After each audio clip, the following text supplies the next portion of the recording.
You're watching the Action Sports Jax 24/7 network. Now it's time for the Brent and Austen Show. Look, I have all the paint right there. That's awesome.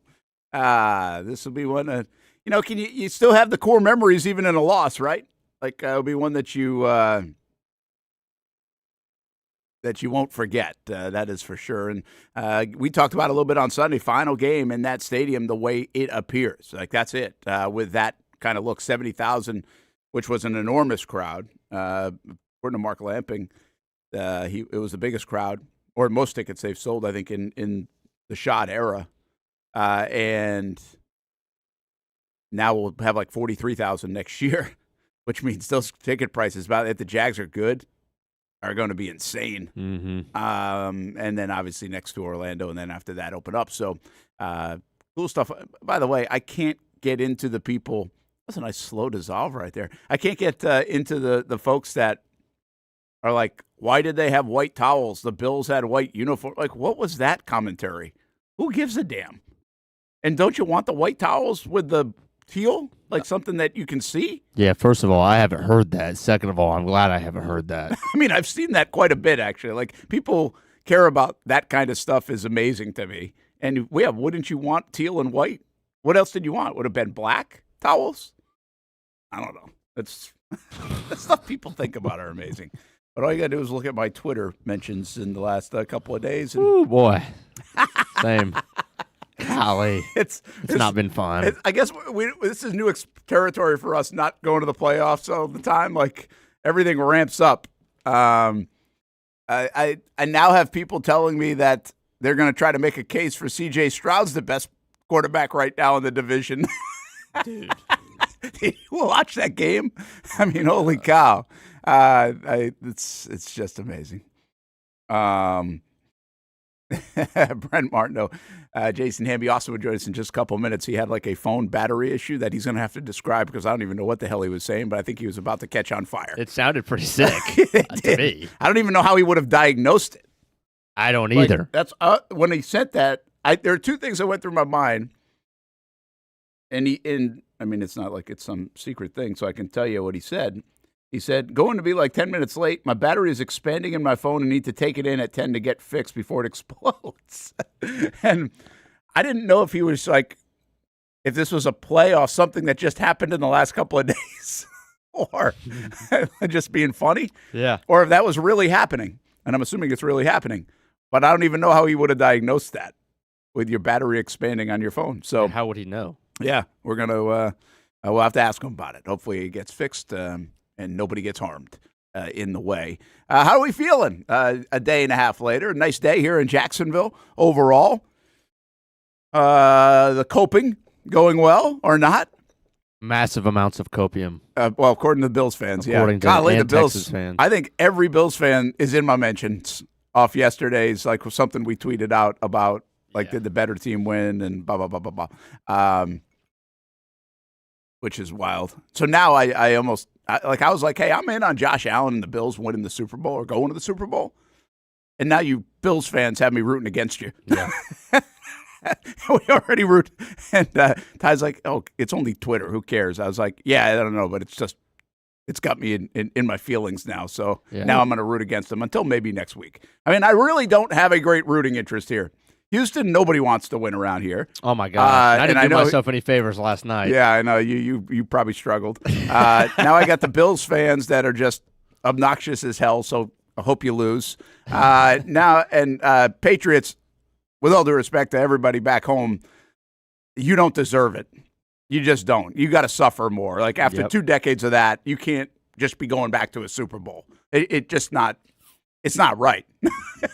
Like, it's the rich get richer. Right. And I'm not here for it. And then, I don't really mind the Broncos much. Oh, they were so upset that we put out that video of Sean Payton. They were. Actually, they were. Well, that's they guy like me. Payton, I'm not a huge fan. Like, from the outside looking in, not a great fan of. And this is way before small market. I've been consistent with that for years. So, but I don't know if I'm irked by him enough to care that much. And he's a very good coach. And maybe at the end of the day, I think people, it's funny, people don't talk about the Broncos that much. and they are the number one seed. Yeah. And maybe people are sleeping on them to that point. I mean, they were the number one seed. They'd won, 11 games in a row until the Jags beat them, and then they won 2 more after that. Yeah. So they're pretty hot. and I mean, all the teams are good right now, no doubt. So, but one thing we learned is Pittsburgh's not good. And I think for us, everybody who knew Pittsburgh wasn't good, and I think everybody knew they were the weakest team in the AFC, you can't help but think of this is kind of a stupid scenario to play, but I mean, why not play it? Because it does enter your mind. The Jags, at least for a week, did themselves no favors winning the division. They got the toughest matchup of the opening weekend. There's no doubt about it. And we kind of knew that, right? I mean, you would have taken the Chargers or Pittsburgh matchup, even on the road, but you want the home game and the AFC South champs, and that matters. That does matter.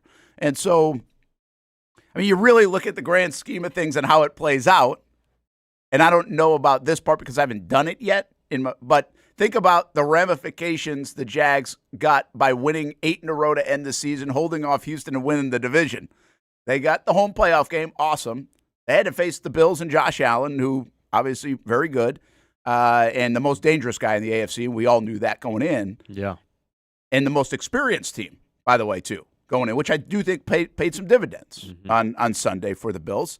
And then on top of that, they're going to have to play a first-place schedule next year instead of a second-place schedule, and I don't know if that will be a huge factor or not. We'll see. I mean, usually if you're up in that 1 or 2 spot, they're pretty tough schedules, and they're about even. So, man, oh, man, it's like sometimes, and you know this because we all have done it, we've all played sports where you get into a tournament or your postseason, and some of it's how the cookie crumbles, right, and how it matches up. And you can make a case that this could have matched up really well for the Jags. Yeah. Like really, really well, to the point where I thought there was a possibility, the small possibility, that you had all 3 home games. Now, it didn't play out that way, but you could maybe have 2 home games. Well, how is it working for Houston? Houston, if they can go to New England and win, they would go to Pittsburgh and New England. And by the way, New England, very formidable, right? So one of the best teams. That'd be a really good win for Houston. But they're going to be a slight underdog in that game, I would think, with that defense. Bills are a favorite in Denver on the road. Seriously? I mean, you talk about playing up an underdog story. The Bills are the favorite against the Denver Broncos.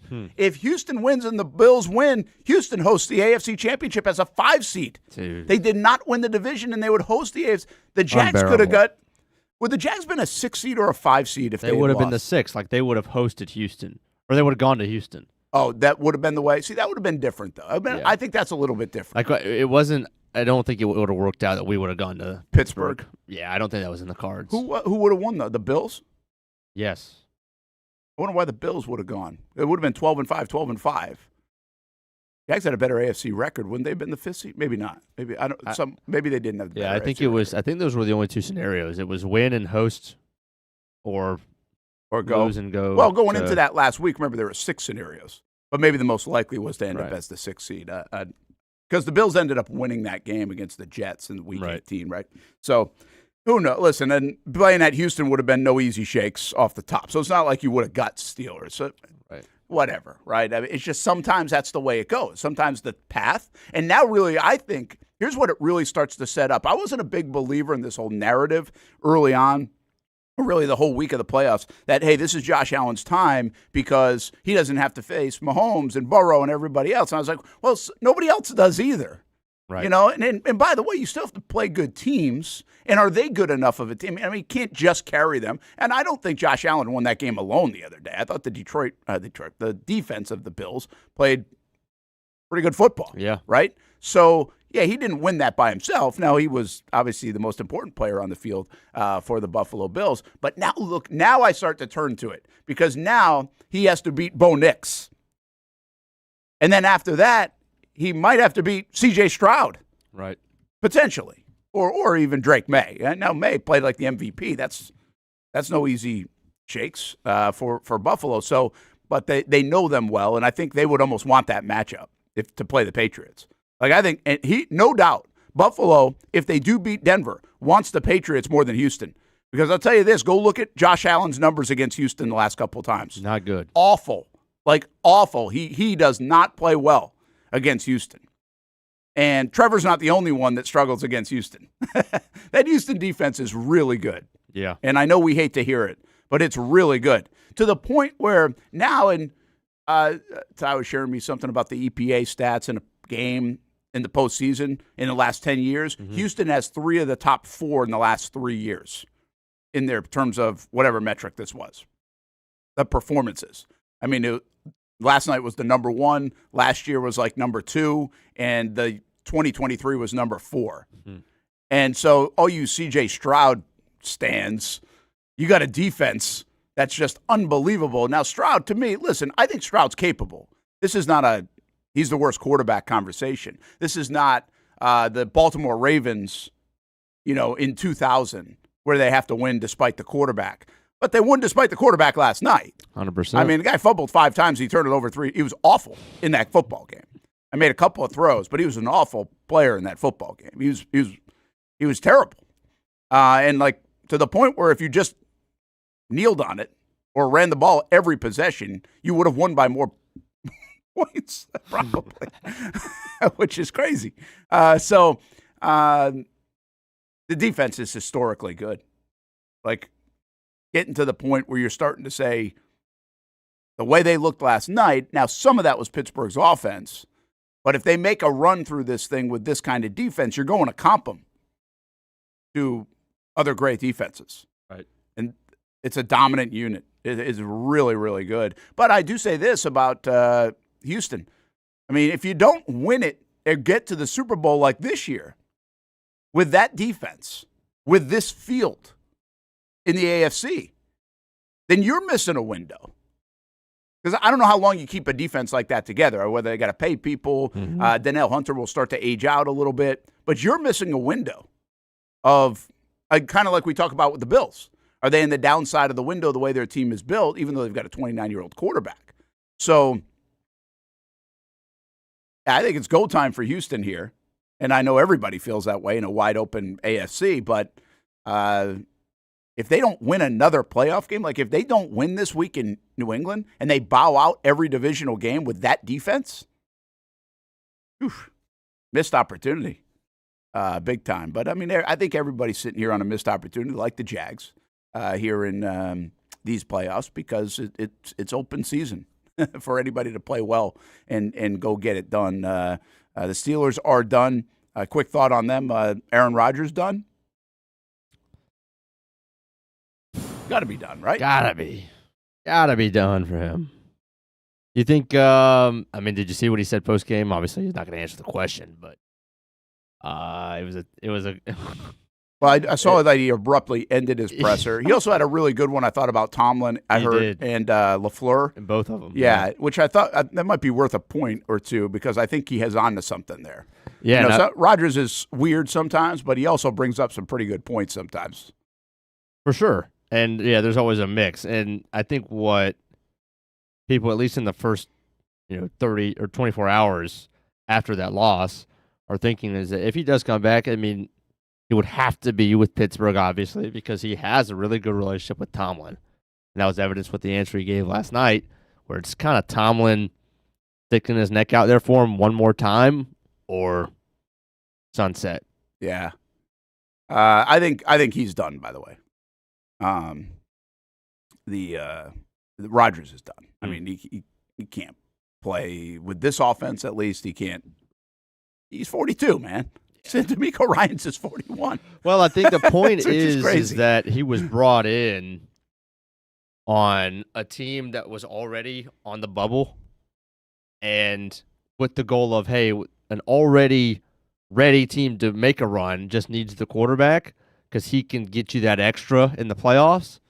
And obviously, the Texans' defense is an outlier, but I think he's proven and shown that he can't get you that extra in the playoffs anymore. Yeah, I just can't. And it'll be nice if DK Metcalf catches the football and he doesn't have a lot of help. It really does. I mean, that offense is just so bad. And they were bad. Like if you like metrics, they were bad in every way, shape, and form. Like 3.5 points for that. It should have been Houston all day. Yeah. And turns out they scored 2 defensive touchdowns and pull away. That was like, it's an unbelievable performance that Stroud can turn it over 3 times, fumble 5 times, and they win by 24. It doesn't make any sense. Well, that's how good the defense is. Yeah, of course. I mean, Will Anderson, he is, just his post-game alone, he is a beast of a human being, you know? Yeah, they're really just so good on that side of the ball. Well, I started off with how we feeling in Jacksonville, right? And we'll talk a little more about Stroud and Trevor because people defending Stroud today, if you're in Houston, it's like, yeah, okay, who would you rather have? I mean, this isn't even a conversation. Yeah. Which I do think is a significant one because we said it going into 22, and then Stroud arrived on the scene and had a really good rookie year, and Trevor faded down the stretch because of injuries, and now you're like, oh, well, maybe not. But I think now we're back to, well, maybe so. And that's a big deal. But how big of a deal? And it doesn't feel like it's Tom Brady owning the AFC East here in Jacksonville, or it doesn't feel like Peyton Manning owning the AFC South for all those years. But when you have the best quarterback in the division, it certainly puts you in a really good spot. And I do I'm not sure we've seen the best of Trevor either. And could Stroud find it? But it's been 2 years of trying to find it. Yeah. And he went through a little bit of a stretch this year where it looked like it was back. But overall, it's been clunky since year one for C.J. Stroud. And he has problems staying healthy too. So it'll be an interesting watch. Both obviously still very young players. So how are we feeling today in Jacksonville? Have we hit the point of, oh man, that was a fun ride? Or are we still kind of watching these games like, and I'm going to do that for the next couple of weeks on Saturdays and Sundays.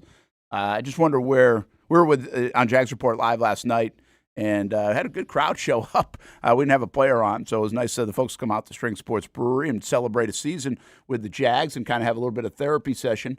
But, I mean, I thought obviously people are still a little stunned by the abrupt finish, but I think this is a weird one around here because there's an appreciation for what this team accomplished and did and everything else. And a side note there, Liam Coen will join us 7 o'clock on Jaguars All Access Thursday. It's going to be Thursday at Strings in Jax Beach. So that will be Thursday night, 7 o'clock on Fox 30.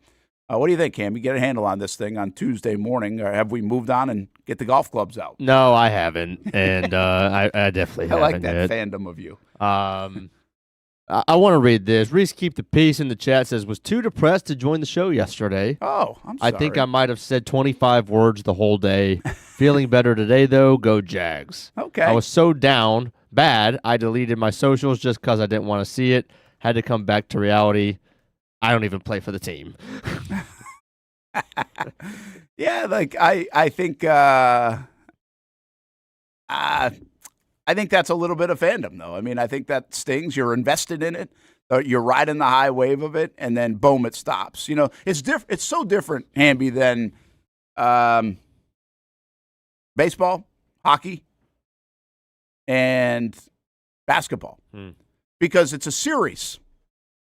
So, like, you can kind of feel it. You can set yourself up. Like, I don't think people ever set themselves up for a loss on Sunday. No. So and then the abruption of how it ended in terms of the game anyway, just boom, you got the lead, more euphoria. They're going to pull this thing out, and then, no, they're not. And then they get the ball back, and all right, just get us in cam range. So all of that is so different in the NFL, where so many other people will be like, hey, if you were the Tennessee Titans and you went 3-14, or 4-13, I think they went.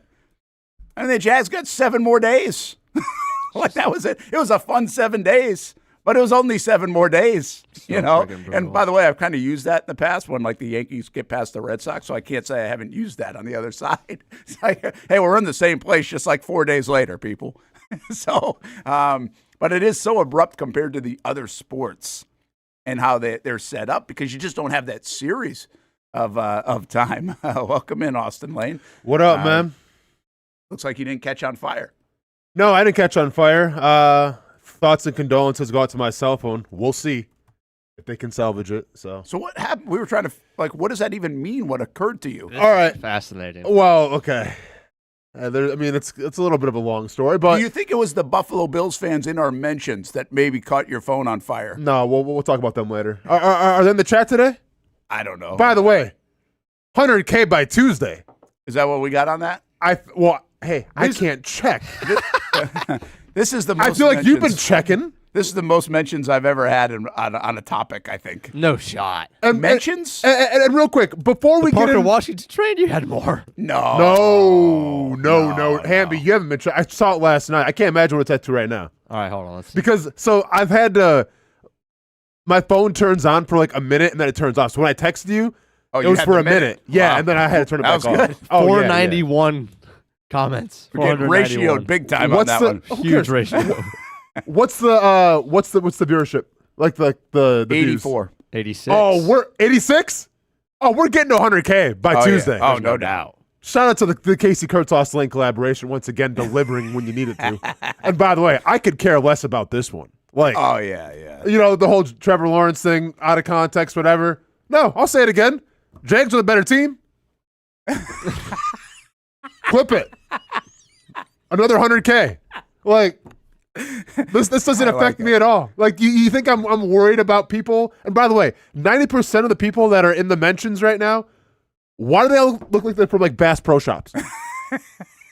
Beards and hoodies, and that's about it. And I've been to Bass Pro Shops once. Like, my friend had to go there.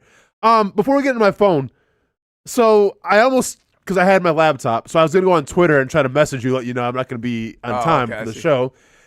So thanks for that would have been a way to do it. Yeah. So thanks for trying to retweet and everything. Can I ask you something? What's that? When I'm taking grenades and I'm taking bullets in the trenches from Bill's Mafia, and then you quote tweet what the thing was, why did you mention Richard Sherman when I specifically said let's not bring Richard Sherman anymore into this? And then why did you spell his name wrong?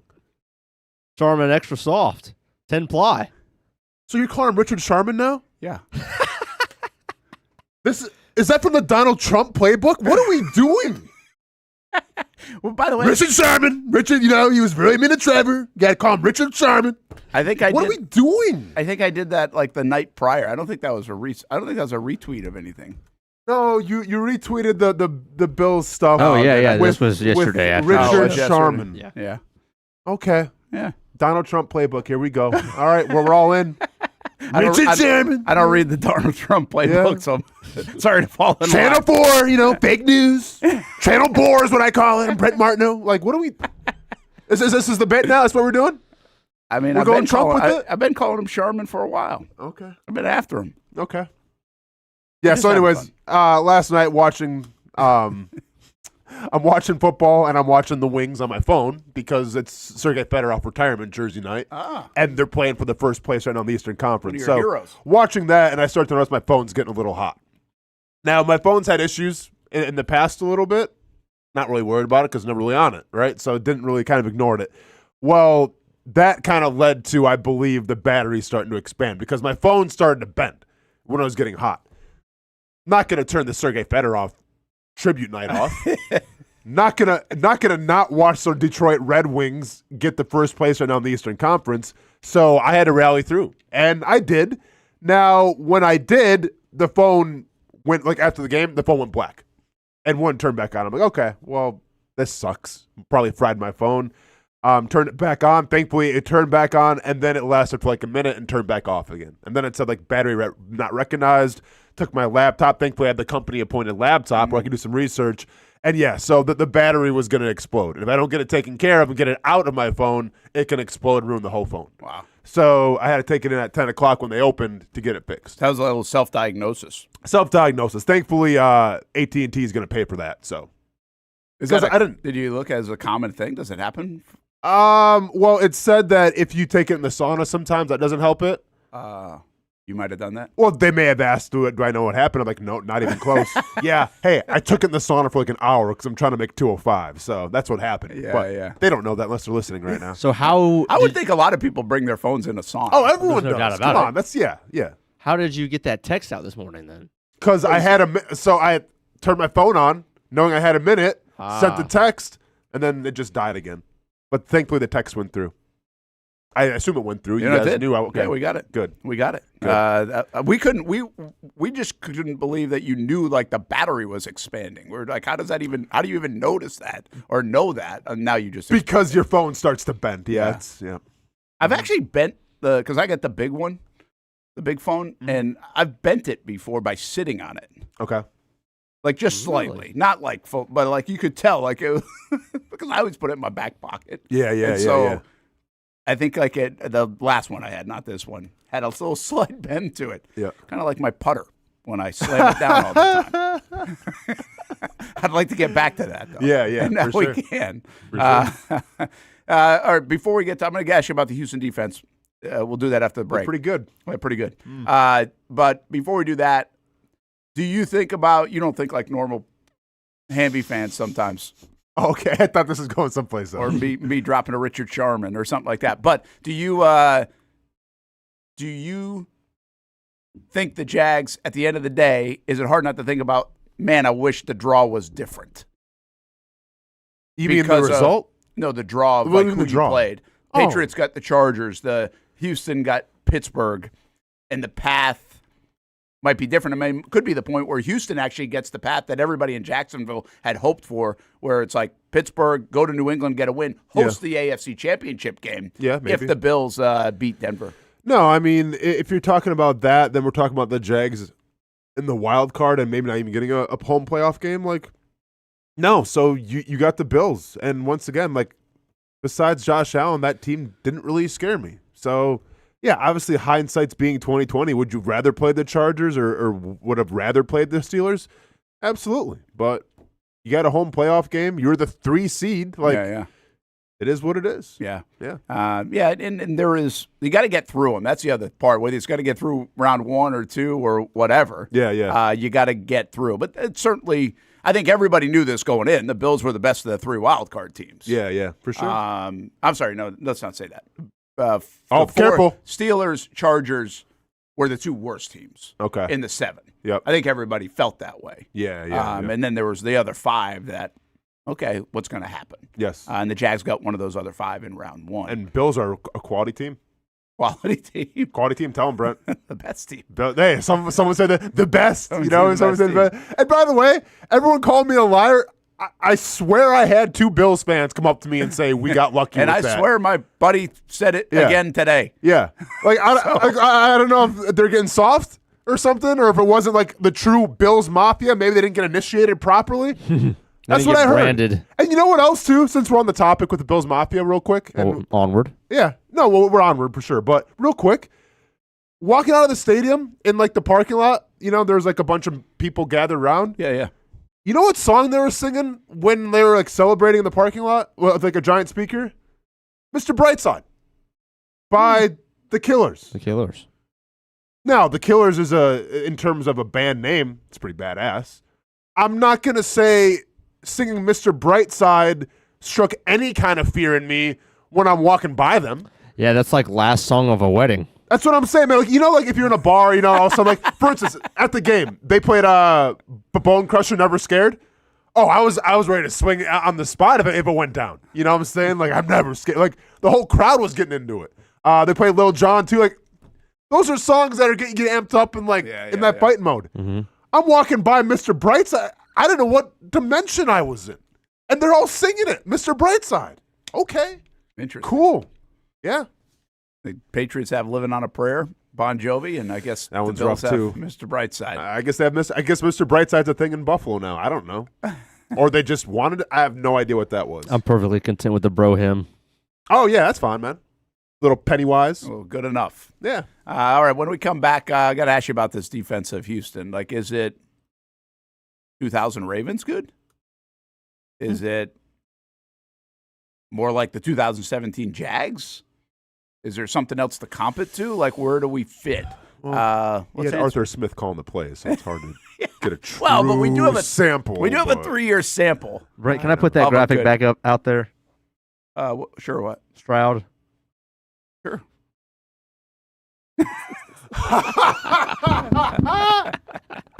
What is happening? I love this so much. What? So many questions. So many questions with this meme. It's beautiful. It is incredible. Man, okay. 5 fumbles, 3 picks. They win by 24. Oh, yeah. Holy cow. The Steelers are really bad. Steelers have lost 7 straight playoff games. That started with the Jags in 2017. Yeah. Mike Tomlin, done. Aaron Rodgers, done. Who knows, right? By the way, Grant Udinski gets a call from the Cleveland Browns. Are the Jags in danger of losing their offensive coordinator? That will be part of the storyline today as well. But a little bit more about last night's game and these playoffs still on the way, and some leftovers on the Jacksonville Jaguars season as the offseason certainly begins. Hi, I'm Greg Mackey from Cycles of Jacksonville. Whether you're looking for a side-by-side, ATV, motorcycle, or scooter, we have what you need. Get a Moto Guzzi Stone Corsa for just $235 a month, or a Triumph Trident for as low as $207 a month, or the popular Honda Rebel 1100 DCT starting at a low $204 a month. Stop by and choose your adventure from all of our great brands, only at Cycles of Jacksonville on Atlantic Boulevard. Family owned and operated since 1983. Hello, I'm Kenny Lay of Kenny Lay & Associates. Since 2003, our firm has fought exclusively for the rights of men in family law. Divorce, modification of child support, alimony, custody, and more, all for men. A father is vitally important to a child's life, and being a man is not a reason to pay more in child support or alimony. I'm a single father. I get it. If you have a divorce or other family law issue, contact Kenny Lay & Associates at divorcemenonly.com. We've been telling you about the Action Sports Jax 24/7 network for over a year now. How to find it, what to see. Simply put, it's TV online. Local sports content all day, every day. Just like this. Did you always want to make history? Like, think that big, or just say, hey, I want to play in the NFL? I always say I wanted to play in the NFL. That's it. Back to our left side. Takes a shot. Oh, into the back of the net. Oh, what a pass. Oh, my goodness. What a pass. Say he doesn't make a tackle, you still feel like his presence is felt in every single play. I did have a sense that they wanted to be bold, that they wanted to make a splash.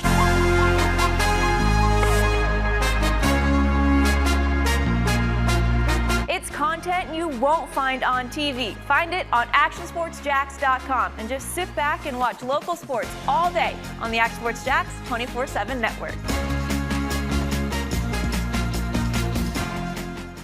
How do we make Mason's famous lobster rolls?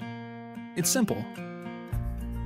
We get up before dawn, head into the open waters of Maine, haul in our traps by hand, and send only the best straight to our restaurants, where we add warm butter or chilled mayo with a squeeze of lemon and pile it on a toasted split-top roll, just like it's been done for nearly a century. That's the recipe for Mason's famous lobster rolls. What's been going on? We're both dealing with a lot of guilt right now. Can't sleep, can't eat. See that brand new Hyundai Santa Fe? We only paid $4 for it. Looks like we're out of time. Breathing exercises. Inhale, exhale. Enjoy the new car. Okay, thanks. Deal so right, it almost feels wrong. The Hyundai Getaway Sales Event.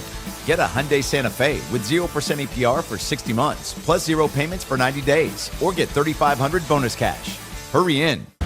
What a throw! Touchdown, Jaguars! We're coming for you. They're going to get him on the ground, and that's going to end the ball game. We show no mercy. Lawrence looking deep in the end zone. Touchdown! Duval! ETN is going to take it all the way! Right here on CBS 47. CBS 47. Right here. Your official station of the Jacksonville Jaguars. And the Jaguars strike first. Go Jags.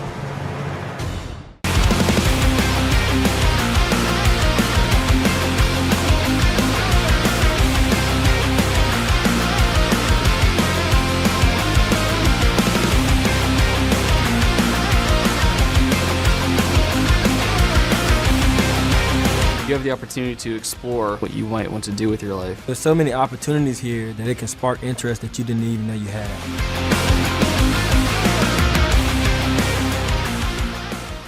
Baker's Sports. It's a hometown business filled with hometown people trying to make you feel right at home. Chris Conley, Jacksonville University. Walker Wright, class of 2018, West Nassau High School. Michael Young, Fletcher High School. Baker's Sports started in a grassroots way and now outfits much of the Southeast. Samuel Coffrin, Paxton School for Advanced Studies. High school sports, travel sports, youth sports of all kinds. They are a one-stop shop carrying Nike, Adidas, Under Armour brands, and more. Vincent Caldes, Oak Leaf High School. Tony Mazzio, Stanwood High School, class of 2002. Whether it's sports teams on the field or it's your team in the workplace, like our Action Sports Jacks team, and community events like the Dream 18 Golf Tournament and many others. Cole Tilly, Hilliard High School. Reagan Webb, Eagles View Academy. Look good, feel good, play good with Baker Sports. Custom sports apparel since 1997. Shop with the hometown team at bakersport.com. Welcome back to the Brent and Austen Show, streaming on the Action Sports Jacks 24/7 network. Developing situation. Boy, that graphic makes it look like he's going to the SEC. Nice. Doesn't it? Good shout out to Cox in the background as well. There's some free advertising there. Oh, yeah, there we go. Yeah. The Grant Udinski interviews begin. Will there be a lot of them? Just a thought on Udinski. I mean, we had the whole deal with the Jags assistants and coordinators, and people believe like Campanile certainly is maybe the more qualified guy right now. Mm-hmm. What he did with this unit, I don't know if that cools a bit because of the fourth quarter. It shouldn't. I hate that when that changes. Like if you thought Buster Brown should get a new contract 2 weeks ago, I'm hoping you still think Buster Brown should get a new contract this week. Yeah. It shouldn't change on one game, folks. Like it shouldn't do that, in my opinion. But the Udinski stuff, I thought he was the more likely to get some looks. Yeah. Because I think people are trying to build their, resume, or his resume, but build their treasure chest of, even if it's not this time, it might be the next time for a guy like Udinski, who's just turning 30 years old, by the way, today. Well, and also, too, if they want to make him the coordinator and the play caller. Well, then that will be interesting because will he go? Like, would he go for that? Will the Jags let him go? Because you don't have to go. They don't have to give him permission to be an OC anywhere. Sure. Yeah. But from a play calling standpoint, would they let him go? Exactly. Yeah, that will be an interesting one. So that's something to take into consideration as well. And we'll find that out. Maybe that's a question that gets asked tomorrow. Yeah. When Liam Coen and James Gladstone talk. But if they're interviewing him to be a head coach. But yes, the end coach. A lot of people get interviewed to be a head coach, and then sometimes even stick on as a defensive coordinator or offensive coordinator. To Austin's point. Mm-hmm. So, but I do feel like this is legitimately an avenue to take for some teams where you go get the 30-year-old next hotshot guy like Sean McVay was, because you saw that really worked. Yeah. So why not, right? And I think he could be that candidate. He feels like that guy. When the Jags were pursuing him last year, we learned a lot about Udinski, and he is just a rising star. And nothing about that has changed. The only thing that's a little different is we still haven't seen him be the play caller. Yeah, but I think there's so much confidence in what he does. It's very McVay-like to me, and is someone bold enough to go take that leap, like, hey, we think this is the next guy. And I think Coen really helps him, not necessarily because he was on Coen's staff, but Coen was a first-time head coach in any capacity, and it has worked. Yeah. So I don't think people are as fearful of that, like, hey, we need a guy who's done this before. Udinski could fit it. No, without a doubt. And, once again, like, teams bringing in 10, 11, 12 guys absolutely. Per cycle, right? So, thorough. I mean, am I worried right now that you're going to lose Grant Udinski? I don't think so. I think teams are just checking all their boxes and everything. And how could you not check that box when you look at what the offense was 2 years ago to now, So it makes some sense. Do I think he's going to be the Cleveland Browns head coach? I don't think so. And I wouldn't be surprised if Coach Campanile gets some sniffs or some looks as well, just because I think – there's some teams that are in need of a culture rebrand, if you will, and I think he can kind of provide that. Like, I think Udinski can bring in the offense and the explosiveness and the confidence of a new quarterback if they need it, and I think Coach Camp can bring in more of that culture and that grit if a team needs it. Yeah, there's one other caveat here, at least to the Cleveland gig. You want it? Like, are you set up for success with the quarterback situation the way it is? It's all over the place. I've got like 5 of them. Mm-hmm. So, yeah. like, there are situations you walk into. There are 32 jobs. You take what most of the time. But, I mean, listen, Coen last year was maybe not walking into this job with an opportunity because of the whole setup. Yeah. So I think you ask that in Cleveland if you're Udinski. It's like, okay, am I going to be put in a good spot here? And I don't know if that's a great situation for a first-time head coach and an offensive guy. Yeah, I mean, are you going to trust Deshaun Watson? You going to use some of that draft capital to get you a quarterback? Like, there's a lot of questions there of what you have to do, and you have to go with the right one, right? Because you're expected to come in right away and turn everything around. So Yeah, I don't think Cleveland is really that high of a priority for a lot of, first-time NFL coaches to get that job. Yeah. Didn't Giants hire Harbaugh? Unless that just happened in the last little bit. I haven't seen that. I think there were some rumors and speculations, but I don't know if it was ever official. I mean, I would say he's the favorite over there. But I also saw something on Harbaugh that did he do it with the Atlanta? He did do Atlanta. And then I think he said he's going to do a couple more interviews later this week. He's done Arizona. Oh, he's already done Arizona? I think so. Oh, okay. So I paid attention to the coaching search. Yeah. Obviously, as much. Who else did? I don't get the whole Mike McDaniel thing. I think Atlanta interviewed him as a head coach. They did. Now that might be to also do the OC thing, because it seems like he's very coveted on the OC front. Of course, how could he not be? Yeah. And Tampa is another one that they're that they're looking into him as well.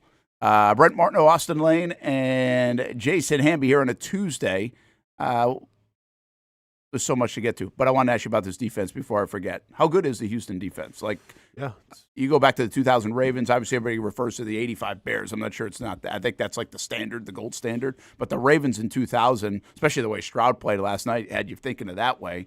The Jags of 2017, more local. I'm not saying they're the top three defense of the history of the game, but I think that gives us a reference point. I mean, 23, 24, 25, this defense has been good. This isn't just a one-year thing. No, for sure. And they were awesome last night, but they've been awesome all year. They've been awesome all year, and then this is what we talked about. This is the most surefire thing. I think even more, once again, clip it, even more than Josh Allen, I think, is that you're going to know that the Houston Texans defense is going to bring it every single game. Yeah. And you saw it last night once again. Now, it's not like the Steelers' offense was a juggernaut the entire season, but I mean, Rodgers couldn't get the ball off, right? And to answer your question, do I think this Texans defense is right up there with, some of the great defenses, the 2000s with the Baltimore Ravens, the 85 Bears? I mean, I think it can be in the same conversation. I'm not going to put them up there just yet in that, because I think those defenses won them a championship. They did. And I understand the Texans are on their way to doing it, but I also think if the Texans want to win a Super Bowl, they're going to have some sort of run game, some sort of C.J. Stroud have it. Because, I mean, eventually you're going to have your offense do something too as well. Your guy played pretty well yesterday, though. Your Woody Marks? Yeah, he's not my guy, game. but yeah, I got yeah. Well, I know. You liked him a bit, but yeah. Stroud obviously was terrible, and now Nico Collins goes out. We'll keep an eye on that, which looked pretty severe on the concussion. Christian Kirk had the game of the year. Jeez, yeah. I mean, it was unbelievable yesterday. And the wild thing is they don't mask anything on that defense for Houston. No, they they just line up and go, this is what we do, try to stop it. Well, and the teams can't do it because they're so talented. They have to be the envy of every defensive coordinator because the front four is so good that they don't have to do anything. Oh, yeah. They don't have to. Those guys will get home. I mean, Hunter is so good, and Will Anderson is so good, and their interior is so good. And they do have some depth. They can take those guys off and give them a little bit of a break, and it's still pretty relentless. And they've got really good play. And obviously they got Stingley. They got the shutdown guy nobody's going after. And they're good at all three levels. I mean, Al-Shire, nobody likes him around here, but he's very good. So, I mean, you want to know how good they are? Has anybody talked about Matt Burke getting a head coaching opportunity? They actually did mention his name. He doesn't necessarily look like head coaching material, but to me. But, 3 years in a row he's been the defense coordinator, and their defense has been one of the best the last 3 years. Is it players over plays on that defense? I think you could argue that. But at the same time, he has been rumored at least for some opportunities. But, what do you mean he doesn't look like just – No, I feel like he looks like he looks like Golding at Ole Miss. Oh, okay, yeah. Well, then, man, get on that, Robert Saleh plan. Well, then get on the Robert Saleh plan because he's getting looks. So maybe shave your head and start running stadiums because that dude's got the worst defense right now in the NFL in the playoffs, and he's getting looks. How do you feel about D'Amico? Because D'Amico, to me, I don't know. I feel like he's just. There's a sense they put a hell of a defense together, and I feel like, man, are they just sitting there riding it? I don't feel like they're out coaching people. To your point, they're not scheming it up. Mm-hmm. But they win, and he's won. He's done a tremendous job. I just don't have a great feel of how good of a coach D'Amico is. In a day and age where we're like, hey, McDermott really changed the looks and won the chess match. And look at what Liam's been able to do from a play calling standpoint, which we normally talk more about that on offense anyway. Obviously, culture-wise, I think Houston has a pretty good culture, and they really had to fix that, to his credit. Like, it was a mess. Could have been Houston. any worse. Oh, my gosh, it was a mess. So I give him a lot of credit, and he continues to win. I just don't sit there on, like, you're getting out-coached by DeMeco Ryans. I don't feel that way. And normally in football, you kind of have a feel for the coaches really elevating you. Yeah. No, it's a good call. I just think him being a former player at a high level and obviously playing in Houston, it's really helped. That's the ultimate, right? So, yeah, wild. Do you kind of feel like they're the favorite, Houston? No. Like, you're talking about in the to win the Super Bowl or just the AFC? Through the AFC. Do you like them in the matchup against New England? Yeah, I do. And you like New England, I know it. Yeah, I do like New do. England. Yeah. I mean, I do like the matchup, but can you trust Stroud, I guess, is the question. Yeah, see, I do think Stroud's capable. Sure. He's shown capability. It's not like he just can't complete a pass, I mean, but I don't know what that was last night. I don't know what's up with the snaps. That was weird. The whole thing was weird. One of the snaps wasn't his fault, but the interception down at the goal line. Well, how many fumbles did he have? He had 5. Yeah. He had 5 fumbles. Yeah, I don't know. I think the only 2 players that have 5 fumbles and win, I think Eli Manning did it too in like 2011 in a game. Okay. Now, he didn't lose all of them, but he had 3 turnovers. And, it was kind of a gross game. I mean, outside of him to Christian Kirk, nothing else worked. Yeah, I just think that if you want to beat Houston, you got to be able to at least run the ball and threaten the run. And I think the Patriots do a lot better job of that than the Steelers do. I think you can run against them a bit. Yeah. Well, I mean, and the Patriots, that's kind of their... There it is. It's going to be a test now for Drake May. Oh, yeah. He's been hit a couple times this year. Yeah. Yeah. And, that they have not done a great job of protecting him at times. So, and he wasn't great Sunday night against that Chargers defense. Yeah. And this defense is better. So we'll see what happens. Mike Vrabel, DeMeco Ryans is quite the matchup, too. That is a good one. That's a good former player.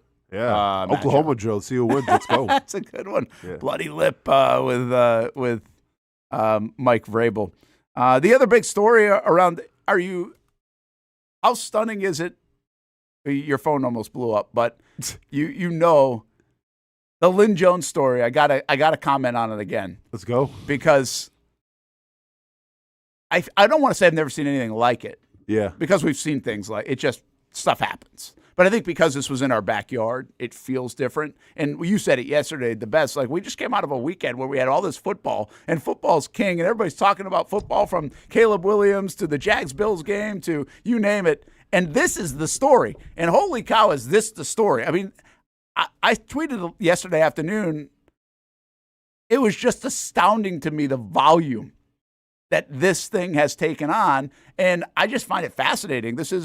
It's more of an observation than a take, is what I said, that this will be studied in probably a multitude of classes going forward. I think you can take this 24 hours, and you can, in so many different ways.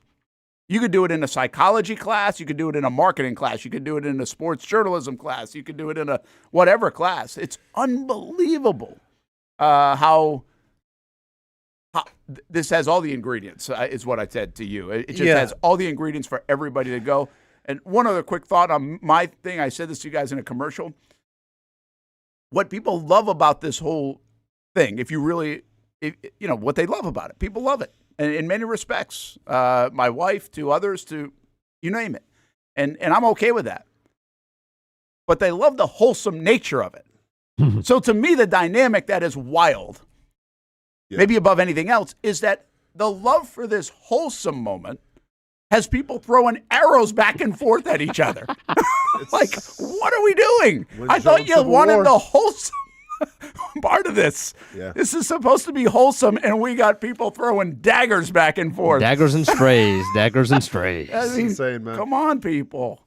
I mean, only on the internet, only on Twitter can you take a cool moment that was like a 15-second moment and make it so much more than what it was supposed to be, and literally pit people against each other.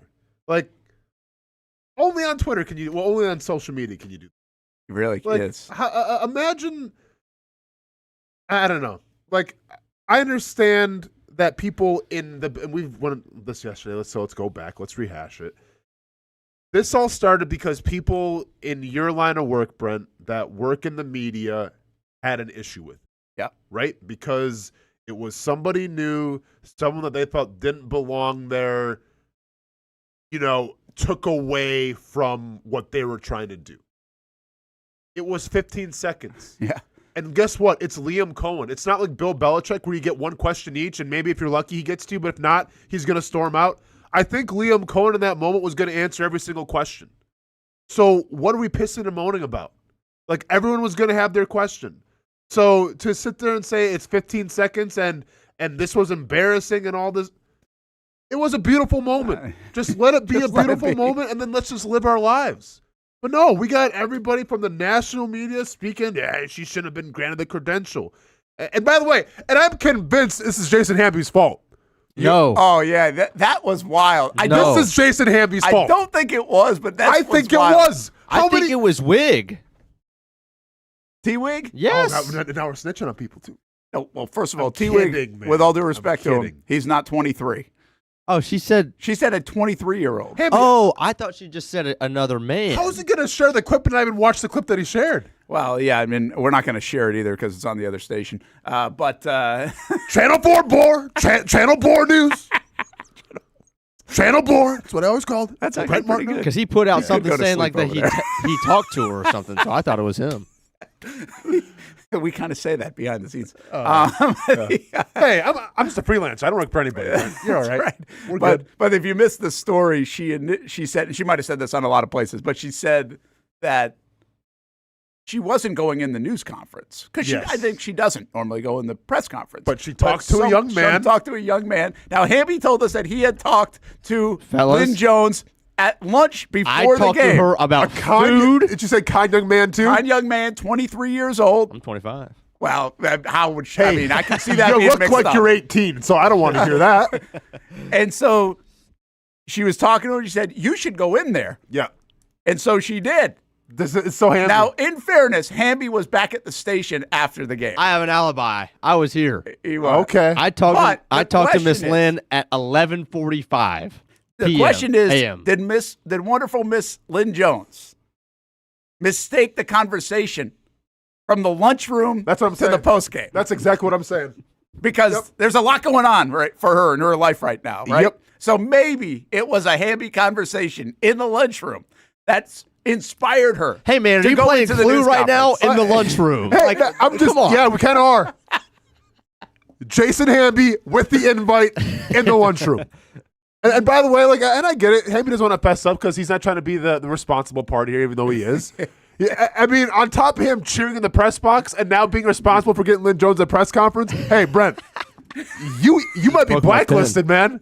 You were a first ballot Media Hall of Famer in this city, and you might be blacklisted now.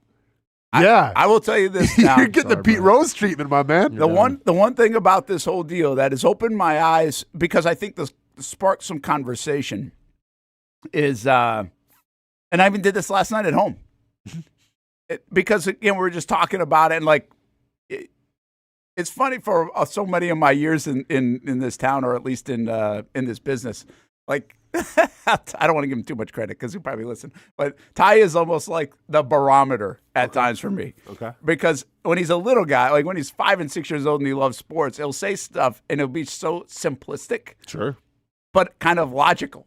Right? Yeah. So it's we're sitting there trying to dig deep into some of these topics or whatever. He'll just spout something and be like, so what? Or whatever, right? And I'll be like, I don't know. Kind of makes me think for a second. So yesterday we bring up the Lynn Jones story and he's like, yeah, I don't get why this is a big deal. Yeah. Something very simple. I don't know. Who cares? So what? And so then that leads us into, okay, well, why would it be a big deal for people in the media or whatever, blah, blah, blah, blah, blah. How memes work, all this stuff. Yeah. And then we get into something. I bring up the Hamby one. Yeah. Because he was listening and he heard the Hamby one. And he's like, yeah, I don't get, who cares if he did that in the press box? Oh, wow. Okay. Yeah. So now we're getting to a space where it's it's just a reminder to me at least, of this whole big conversation is that, once again, people don't care what our unwritten rules are. That's true. In the press box. People don't care about what we think are big and because we've been living it for a long time, right? And we abide by whatever these the older generation has told us or passed down or whatever the code is, and of no cheering in the press box or not wearing. We got into this whole I don't wear a lot of Jags stuff around town because I want to keep that separation as much as possible. Sure, are we rooting for the Jags? I always say I'm rooting for the Jags because I want it for you guys. I want it. It obviously helps business, but I want it for the fans. We know the people that have put so much into this, in this city in particular. I don't feel that way about the Patriots, by the way. They've had plenty of success. I don't want them to win because of that. So that's really my intentionality there. So, but Ty was literally like, well, we know you guys want to root for the Jags, or you guys are talking about the Jags. Who cares if you wear Jag stuff? Who cares if you cheer in the press box? I'm like, and my answer is well, that's not the way it's been done. And I don't really know if that's a good answer.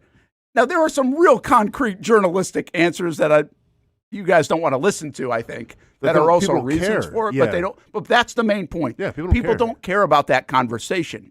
Now, I would say this. If I'm sitting there cheering in the press box and I'm openly being like, go Jags, and everything's skewed toward Jags, which I do think sometimes it is, and I've admitted that even in our tweets and stuff, then anytime they're really bad, which they've been bad quite a bit, you would suggest that I am not asking questions appropriately enough because you know the guys, like the guys, protecting the guys, everything else.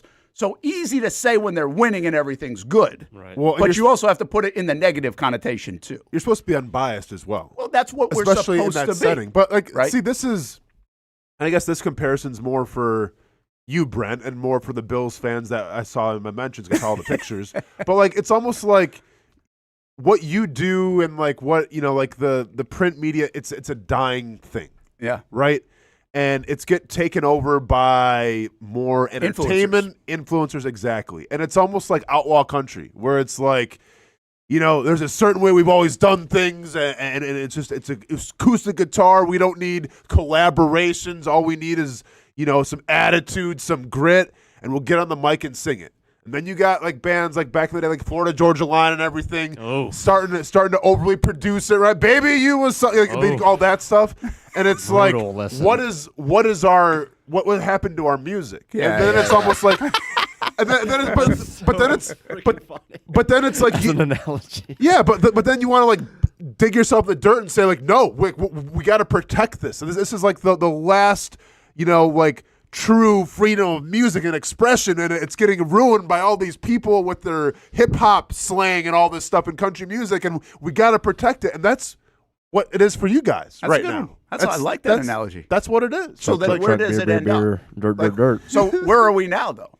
Because now where's it going to go? So where's the Florida Georgia lines and where's country music and where's music in general? Here's Have what's people gonna now happen. accepted the fact that, hey, it's going to go rogue and it's not going to be like it always used to be? Here's what's going to happen. You're either going to stay stuck in your ways and you're not going to be on the top charts of iTunes and people aren't going to want to come to your shows, so you're going to be playing in the parking lots because you're not going to sell tickets, or you can adapt and you can do the collaborations. You can get hip-hop singers or whatever to collaborate with you, and you can try to sell at arenas. That's what it is. Not saying either one is the way to go. You can, I don't want to say selling out, but you can try to blend yourself to the current environment and appease the people that follow you, or you can stay grounded in your ways, and you probably won't be as successful. But the people that do follow you will respect you even more for staying in your ways. Yeah. That's it'll be interesting to see where it goes. I think you guys, that's a great analogy. I love that music analogy, especially because I knew which ones you were talking about. That's why I said it, Brett. but I really, I was gonna go rap music. I'm like, man, I might lose Brett in 5 seconds. Yeah, but that's a cool way to picture it. And by the way, there are still, like you said, many, whether it's country or other artists, that are still stuck in the roots of 19th and who true to that, what that is. And that's always going to be the case in journalism, to your point. But my bigger thing is I don't think people care a lot. And we said that yesterday. We know that. You're not going to have that kind of conversation. That's saved for a journalism class. not for Twitter. Like, they don't care. Yeah. And that's okay. They shouldn't care. I don't care about probably something else that you would like me to care about, right? If you're talking from an accounting standpoint. Exactly. Like, just give me the bottom line. And that's what people want. And this is the whole thing with, like, Mark Long. Like, I don't hate on Mark Long for what he said. Like, now, I think he read the room, and he's getting the blowback that he's going to get. But, like, to me, Mark Long is like George Strait, man. Now, guess what? People don't want to hear I'm a young troubadour really anymore. People want something different. But I respect it. I grew up with George Strait. You know what I'm saying? Yeah. Not for everybody anymore, is he? They want to hear Shabuzi. Yeah, there ain't. Thank you, Hamby. Now you're coming on board. That's what I'm saying. I heard that coming in. Exactly. You did. You listen to radio? What's that? You listen to radio? Well, right now the Sirius went out, so I had to. Oh, well, Cox Media has plenty of great radio options in the morning, Brent, if you need something. Not country, though. Oh, that's right. About that. Yeah, I forgot about that. That's a great one. Yeah, this has just been a fascinating couple of days with this stuff. Austin, you gave me a couple seconds of Florida Georgia Line. Can I get a few seconds of Shabuzi? Here comes the 2 to the 3 to the 4. Everybody drunk out on the dance floor. Dude, my son loves Shabuzi. I don't know how you can come up with that so quick. See, I cannot do that. I could not. That was the line I was going to go to. Coming up, that's what it is, right? Yeah. But so, because it reminds me of back in my day. It was Young Jock, where here comes the 2 to the 3 to the 4. Yeah, it's the same thing. It's the same thing. It's the same thing. That's I like that. Ronan likes it. Yeah, because of course. Yeah, and Rones also likes Dylan Raiola going to Oregon. Does he really? Well, wait. You mean they got the Patrick Mahomes guy? He's not Patrick Mahomes. Oregon's not getting Patrick Mahomes to go play for them. So get that out of your head right now, little man.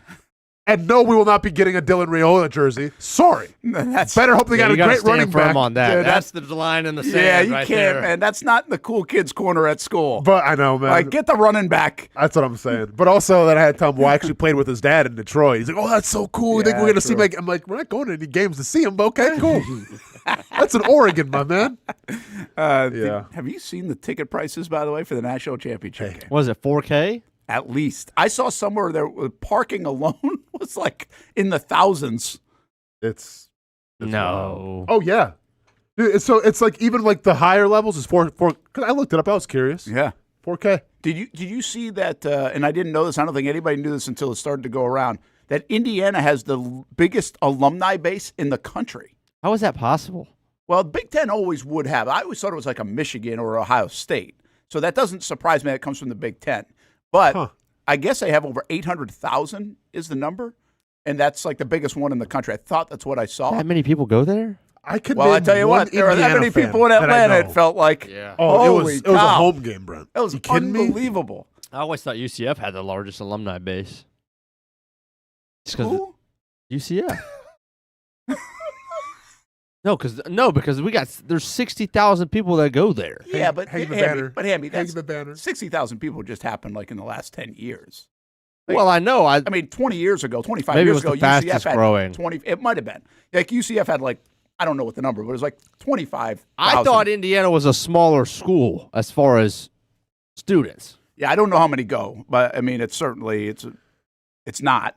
But I didn't think it had that either. I thought Ohio State, Michigan, the Penn States, it's not surprising, like I said, to come from the Big Ten. Yeah. But because even Florida or those schools, like back in the 80s, I don't think had huge alumni. It's really grown. Yeah. In the last couple of decades. So anyway, wild stuff. I also had this conversation with Ty, and he didn't like this one. We were going back and forth on Josh Allen. Okay. And a little bit on Josh Allen. My perception, again, maybe I'm wrong. I know the numbers all were good, and he was really good. But did it feel in real time that he was, like, unbelievable in that game? And I think you referenced this a little bit yesterday. Like, it wasn't like, oh, my gosh, but he was so surgical. Yeah. And really, when you look back on it, the precision is what we should appreciate about Josh Allen, because he used to be more of a reckless player.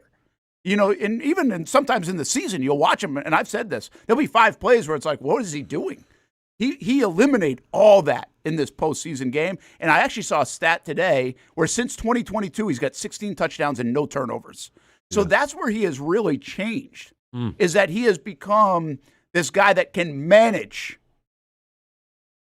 all the stuff that he really wants to do. So it's not turnover worthy and everything else. And by the way, some of this is Jags. They took away the tight ends. They hit him a bit. He had to be surgical with 3rd and 4 passes on the outs to be able to pick up first downs, and he did. Yeah. And then he delivered the 3 big blows: the Coleman one, obviously the Cooks one, the touchdown to Kincaid. Yeah. Like, he picked his spots and he timed it perfect. And I almost wonder if, as we see Trevor get into this postseason, can he develop into that with experience? Because you can really manage everything and then know when to really hit the home run. Yeah, I mean, I was really skeptical with Josh Allen, in that first quarter because he was banged up. I mean, he had to go to the blue tent. He had his hand issue and everything. I'm like, okay, this obviously the Jaguars come out physical. They bang up Josh Allen. Like, we may not get a Josh Allen performance. All right, cool. It's going to be a dub for the Jags. And I think it just goes to show you, even though he wasn't 100%, to elevate guys like Keon Coleman, to elevate guys like, I can't believe once again, in the year of 2026, I'm saying Brandon Cooks. I know. And then, obviously Knox and Kincaid they've already been, they're good and everything. But for what he has at his weapons, to be able to do that, and by the way, not run the football really either with Cook. Yeah, like that's what an elite quarterback is. It was precision in the playoffs for me. And I don't think that's how we label his game. That's a Tom Brady game where the precision comes into play. Well, of course, right? yeah, because he didn't use his legs that much. Yeah. But it wasn't superhero kind of plays, other than the one to Cooks at the end. He's getting hit, and he delivers that one. But but now the rifle arm shows. I mean, the play design to Kincaid and the rifle. That shows up. I get it.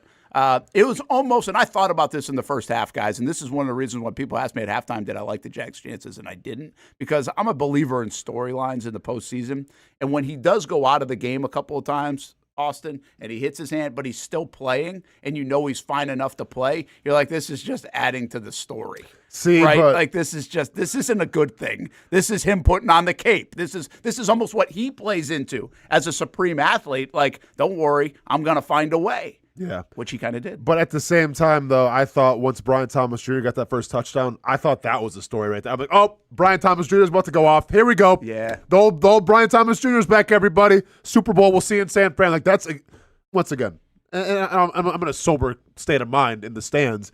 But that's when I turned to my friend and said, oh, if Brian Thomas Jr. wants to mess around, I didn't say that, but if he wants to bleep around and start scoring touchdowns, it's over. Yeah. He actually his 2 catches were huge. Yeah. But he only had 2 catches. Yeah. And it was a touchdown, the 3rd and 4, I think, if you remember, along the sideline. The corner route. Where they dropped it out into him. Yeah. So, I mean, it was big catches, but not enough.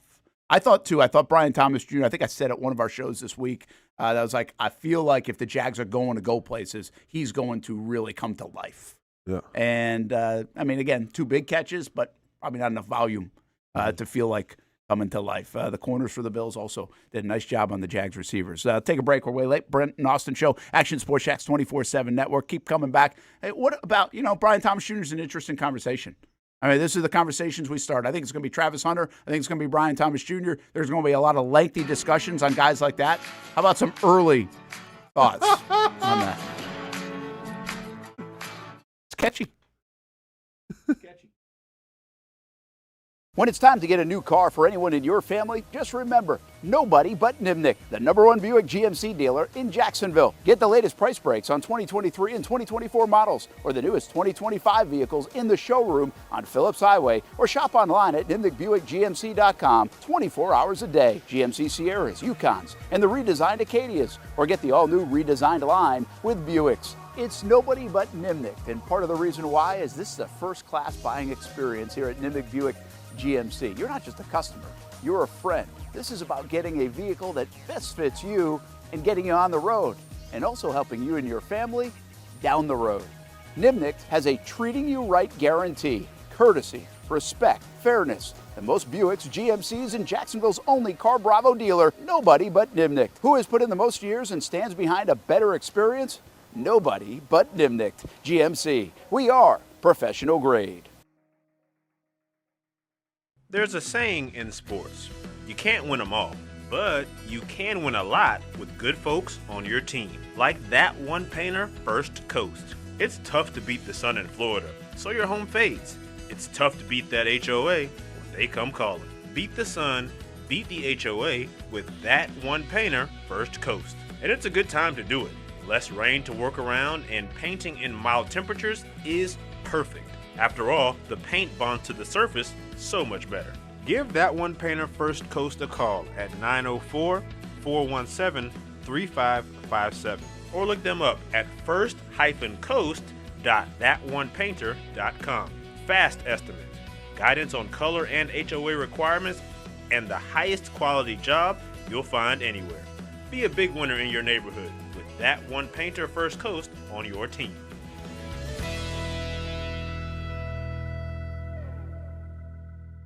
It's one of the hot spots in the area. Welcome you to String Sports Brewery out at the beach. Big crowd on hand tonight. The fans are here. And now, the newest hot spot at the beach is open. String Sports Brewery in Jax Beach has opened its doors with rave reviews. We're going to be fans forever. Cozy up to the bar. Grab a seat in the sports-themed restaurant, or grab a seat outside and feel that breeze coming off the beach as the weather warms.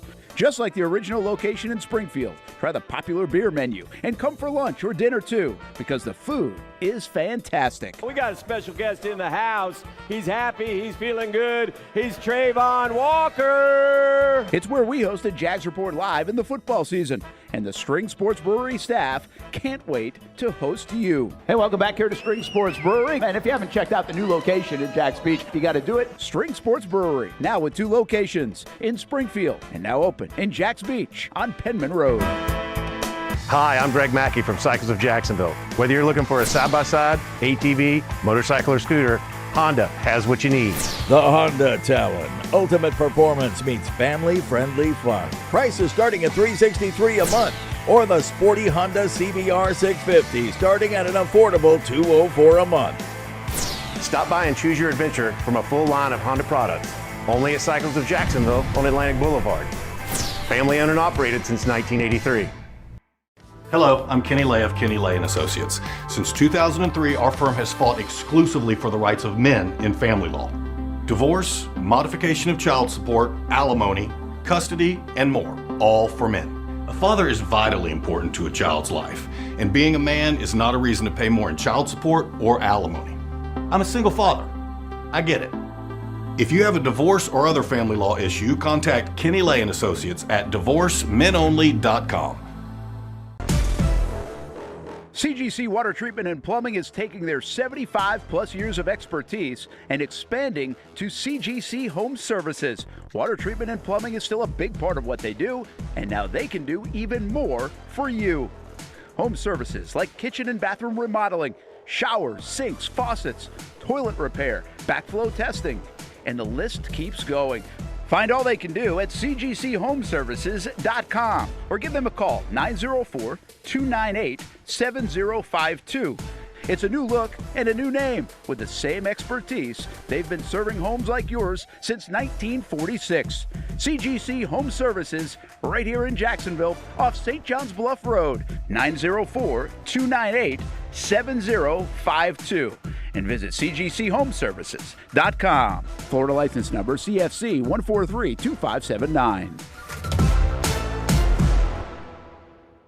Welcome back to the Brent and Austen Show, streaming on the Action Sports Jax 24/7 network.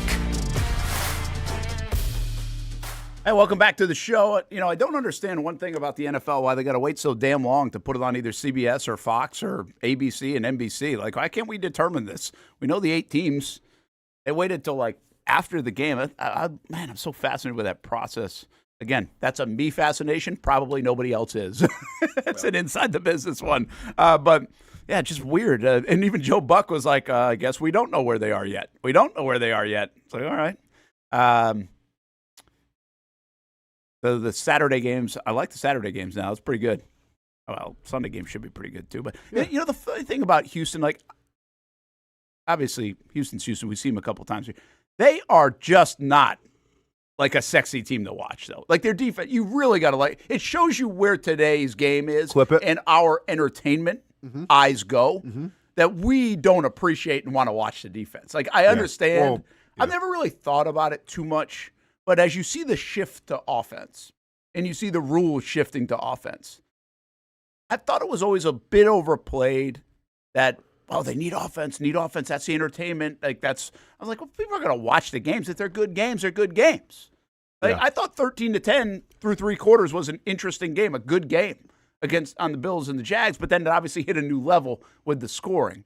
So my point in all that is Houston's defense can be dominant, but I just don't think we appreciate the defense as being as dominant as we did in 2000 or 1985. I think it's not sexy. It's not a fun watch. Houston is not a fun watch, in my opinion, even when they play the Jags.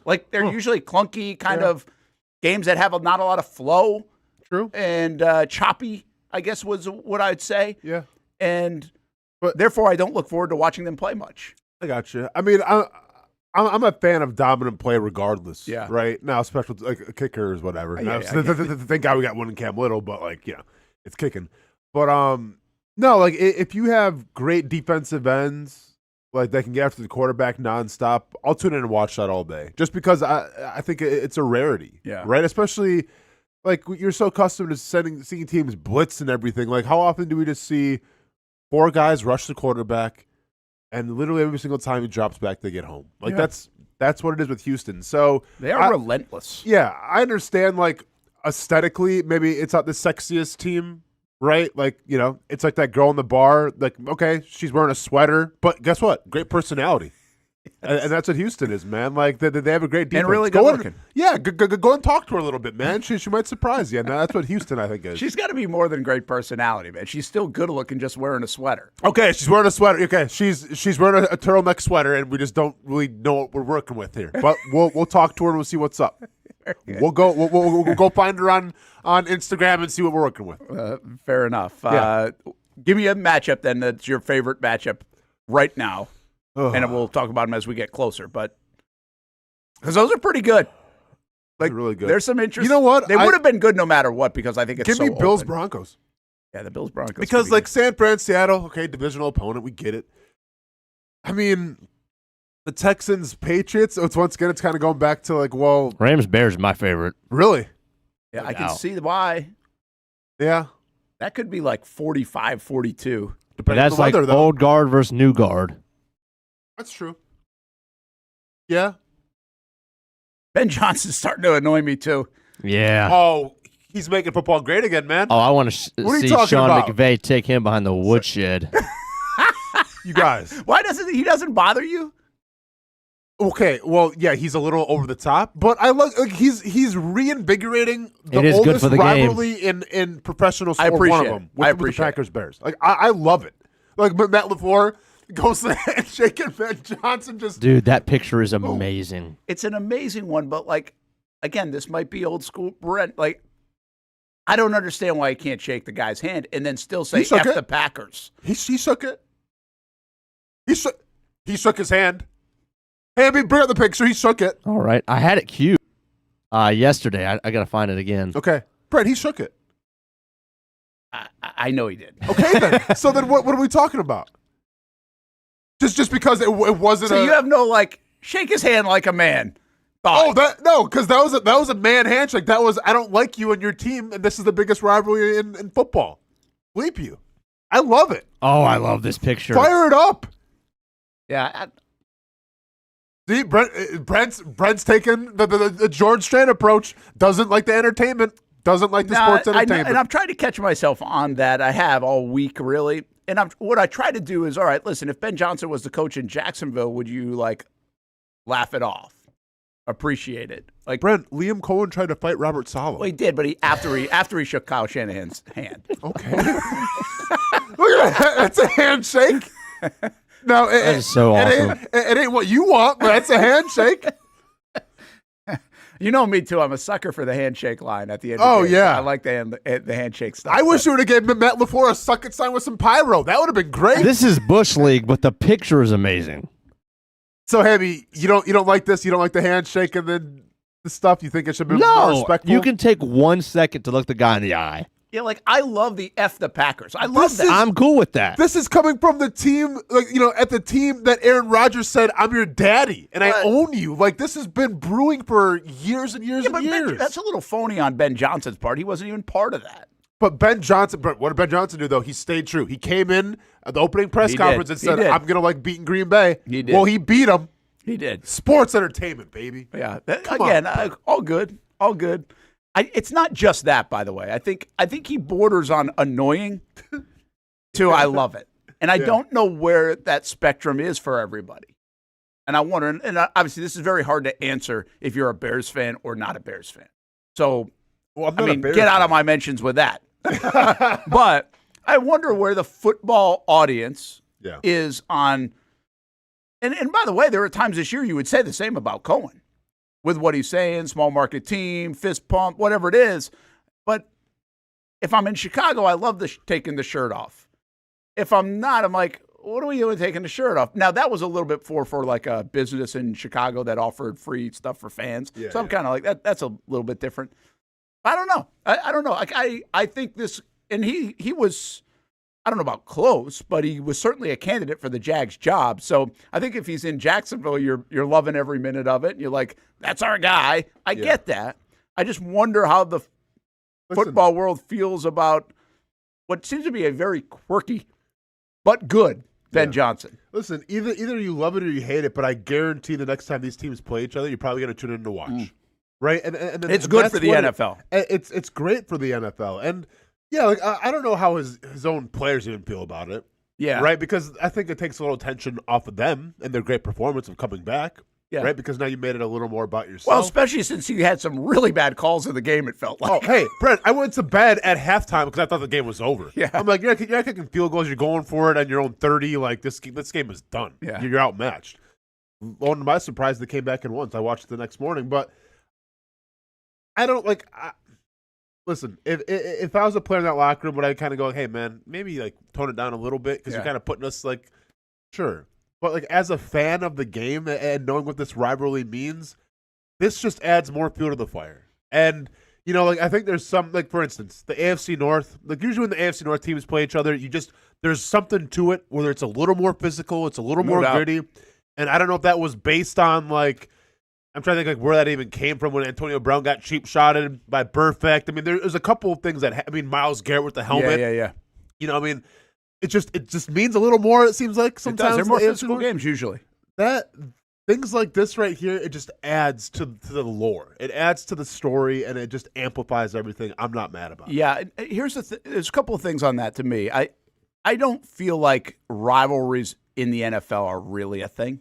Now, they are. I mean, the Packers and obviously the Chicago has a rivalry, but for so long, obviously, Aaron Rodgers did own them. Yeah. Do I think the Jags and the Titans have a rivalry? Yeah, but I would also say the Jags rivals have, to me, shifted and changed over the years. You might have even said at times it was the Colts because they couldn't beat Peyton Manning. It's obviously the Titans for a long time, and right now I think it's squarely the Houston Texans, based off the last couple of seasons at the very least. So we think about college, we think about rivalries. We don't think about rivalries in the NFL. So what I did like about this in real time when I was seeing it, I was like, hey, they're ramping up that rivalry kind of feel. And we love rivalries now. I mean, if it's high school, you're a rival, or college, you're a rival. The NFL, maybe that's the one piece they don't have, like a lot of other levels of ball have. Yeah. So I think to ramp that up is pretty good. Even to the point of what we wonder if Robert Saleh gets the job in Tennessee, what will that like with Coen and Saleh? Mm-hmm. So I'm cool with that part and escalating that to a degree, and I kind of like it. I'll give you one other thought, just out of right now. Is there something to the what you would probably label as a somewhat quirky coach? Johnson, I think some people would say that about Coen. Sirianni, look at the success. Yeah. Isn't that an odd kind of deal where at face value you'd be like, who is this cat? But they are either mad scientists, great motivators, get those guys at 24, 25, 26, 27 years old to play for them very well, connect. It's just a weird deal from the outside looking in versus what the results are showing. See, you call it quirky. I call it emotional. Yeah, that's fine. That's fair. But I think like it's the new guard now. It is, right? Yeah. Because back with the Belichicks, even Andy Reid and everything, like they're more like zero emotion. Like, there's no emotion as a coach in football, man. Like, you got to stay even keeled here. Yeah, like, even Andy Reid, you're never too up, never too down. Like, just stay even keeled, right? And then when you win, then you celebrate in the locker room. But as far as like on the field, you just keep it even keel, man. Like, that's what the game is. And now it's more guys of strong emotion. It's Sirianni and A.J. Brown going at it on the sidelines. Yeah. It's obviously Liam Coen and Robert Saleh, or like, fist pumps, whatever it is, or this when it's not going so good at Trevor Lawrence. Like, this is what it's become now, and I think it's become this because this is what players are. Like, players are emotional. Like, I think you just match up with what your team is, and they respond to you. I think the ways of you got to do things with an iron fist and stay stern and everything. I think those days are dying. Yeah, it's the steady guy now, seemingly, and I wouldn't say not steady because Liam Coen was very steady this year to me too. He had some emotion to him, but I thought he was pretty steady. Yeah, but he's more of an emotional guy. But he's definitely, you would label him emotional. I'm just saying he's not all over the place, and probably Ben Johnson's the same. I think there's consistency with those guys too. Yeah. But John Harbaugh. Yeah, steady. even killed. Now, Jim Harbaugh, I think that worked for him at Michigan, being a little bit emotional at times, but also quirky at times, however you want to label it. It worked in San Fran, too, when he was on the 49ers. Yeah. But what I was thinking is the guy that actually is more like the old school coach now is actually the quarterback of your football team. Because Caleb Williams, watch him after the game.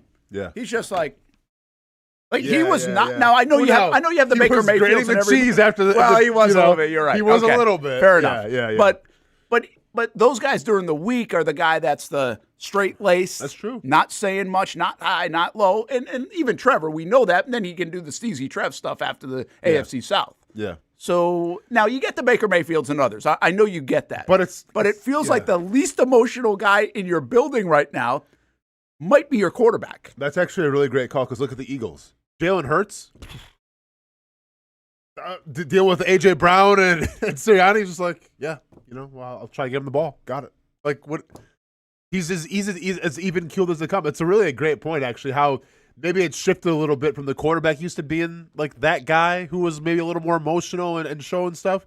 And now it's kind of it switched roles to the coach and the quarterback. Yeah, it'll be interesting to dive into that a little bit more if you go up and down the charts. And there's going to be outliers to that. Yeah. Now, what I would argue there on your point is I don't know if we've ever really had the too emotional quarterback. I feel like he's always been pretty steady, but we used to had the coach was like that too. And then everybody else can do whatever the hell they want. What I think what's changing a little bit is the quarterback position has kind of stayed that CEO steady way. Yeah. And meanwhile, you're getting so much emotion, almost like in a college kind of way from the head coach in some of these spots, not across the board, but the personality is in the coach more than the quarterback. And that's not always been the thing. I mean, the NFL head coach has usually been like a guy you wouldn't want to go have a beer with.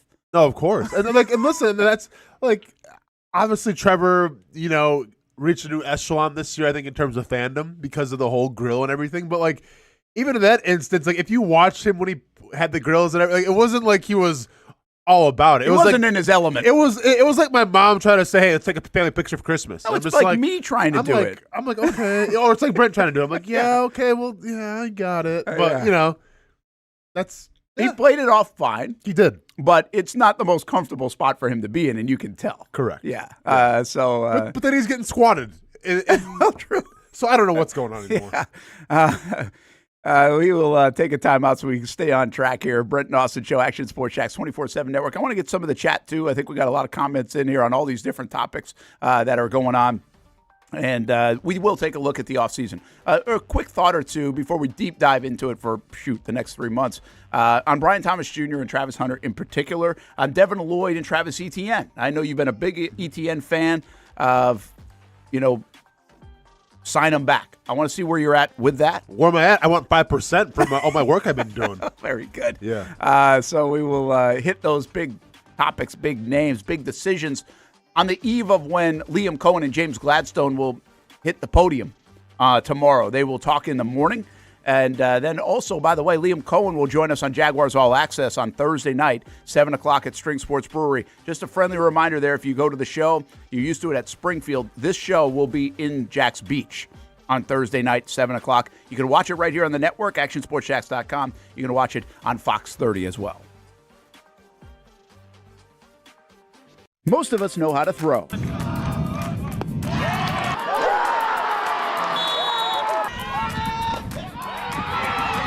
But you need to know what to throw. I'm not talking about footballs, baseballs, softballs. We're talking about those items you need to recycle. Republic Services explains it easy. Recycling simplified. 1.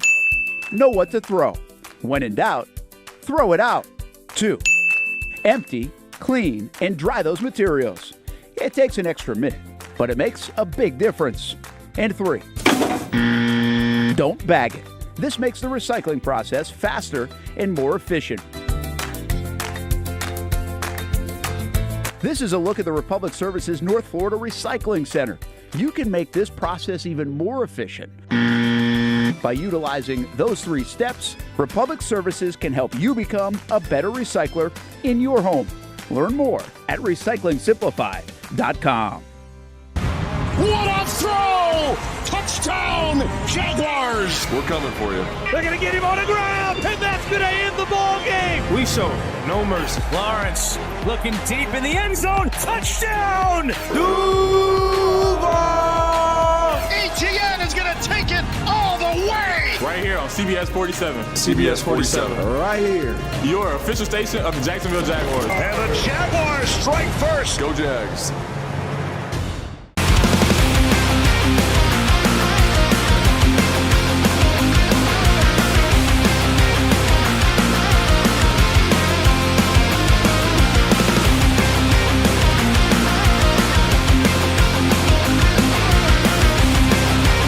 You have the opportunity to explore what you might want to do with your life. There's so many opportunities here that it can spark interest that you didn't even know you had.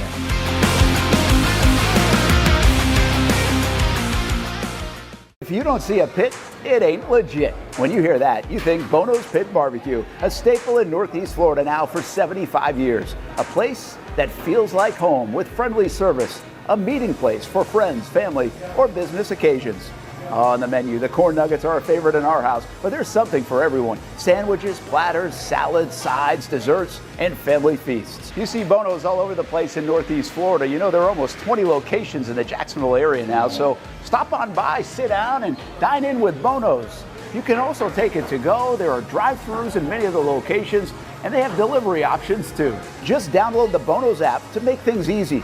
I signed up for the loyalty program, and you can too, to get special offers. If Jacksonville is home, few things feel more Jacksonville than Bono's Pit Barbecue. Celebrate 75 years and many more to come. Bono's Pit Barbecue. If you don't see a pit, it ain't legit. People helping people. It's at the core of what Alive Credit Union is all about, and it's been that way for over 70 years. From the start in 1954 to today, the mission remains to inspire financial wellness and give you a financially fit lifestyle. Alive Credit Union and its employees are committed to not only serving their valued members, but also our community here in Northeast Florida. I had a chance to see that commitment firsthand as Alive partnered with our Action Sports Jacks 24/7 team to bring you Armada men's and women's soccer broadcasts. Inside the 18, it is a shot, and it's a goal! Chloe Chivers! And that connection to the community continues with Alive Credit Union's support of the Police Athletic League of Jacksonville. Alive Credit Union's commitment to our community also involves serving the financial needs of all first responders through the recent merger partnership with City and Police Federal Credit Union. Join the community and become a member of Alive Credit Union today. Find out the many ways you can be inspired in financial wellness at alivecu.coop.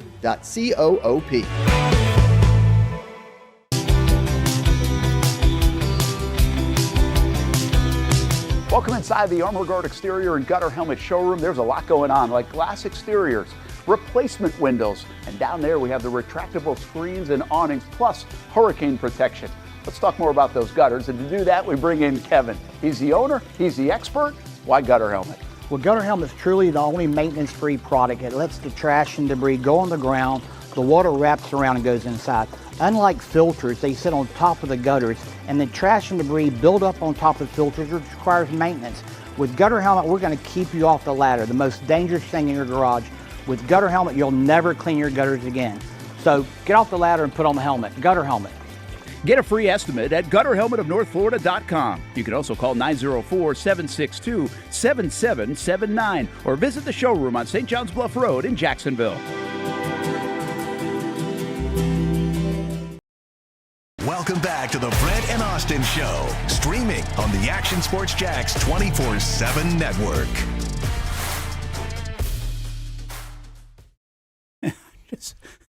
I sometimes shouldn't give credence to some of this, but I'm going to, I guess, because it fits right into where I want to go with this next topic. Chad Forbes is a guy that I think the Jags Twitter knows is kind of like an all over the map, kind of gotcha tweet guy. He's kind of a hater, too, of the Jags. I think he is. He? I think he is. So, but anyway, I don't know why this just showed up. So it's in front of me. Jaguars are playing Patriots this weekend if they did the right thing and selected the best player in the 2026 draft, Abdul Carter, edge Penn State, instead of Inspector Gadget, Travis Hunter. Tough lesson for James Gladstone. And obviously I don't know if that's the case. Like, I will say this. Everybody's coming after the Jags pass rush. And while I understand it was only one sack, Austin, I got to go back and watch this game a couple more times because I just didn't feel like Josh Allen sat there all day and threw. I thought he threw a lot of quick out stuff. Yeah. And then he had a couple moments where he could throw downfield, but everybody's going to have a couple moments. I thought he got hit on a lot of plays where he went to the tent a couple times. Like, I thought they were physical with him. They stopped the run. Like, this defensive front, to me, wasn't the reason they lost this game. Yeah, I don't feel that way either. Once again, that's what was to happen when you put a precedent on stopping the run. Yeah. Right? I think sometimes take yourselves out of the pass a little bit. And you said that yesterday. You said they were so locked in on the run. Of course, with their stance and everything. And then, obviously when it's the short pass game, because how many catches did Khalil Shakir have? Like, what, 12 receptions? 12 for 80. Yeah. 12 for 80. Which, by the way, 12 for 80. If you're going to have 12 catches, 80 yards is not. It's not like you had 150. That's what I'm saying, man. So they're all like, the short routes and everything. Yeah, I mean, once again, the blame falls on everybody, but like I'm not going to put it like at the top of the defensive line didn't get home. Like, yeah, obviously they could have got home more, right? I mean, you if you want to box score watch and say they only had one sack, okay, yeah, it's not good enough.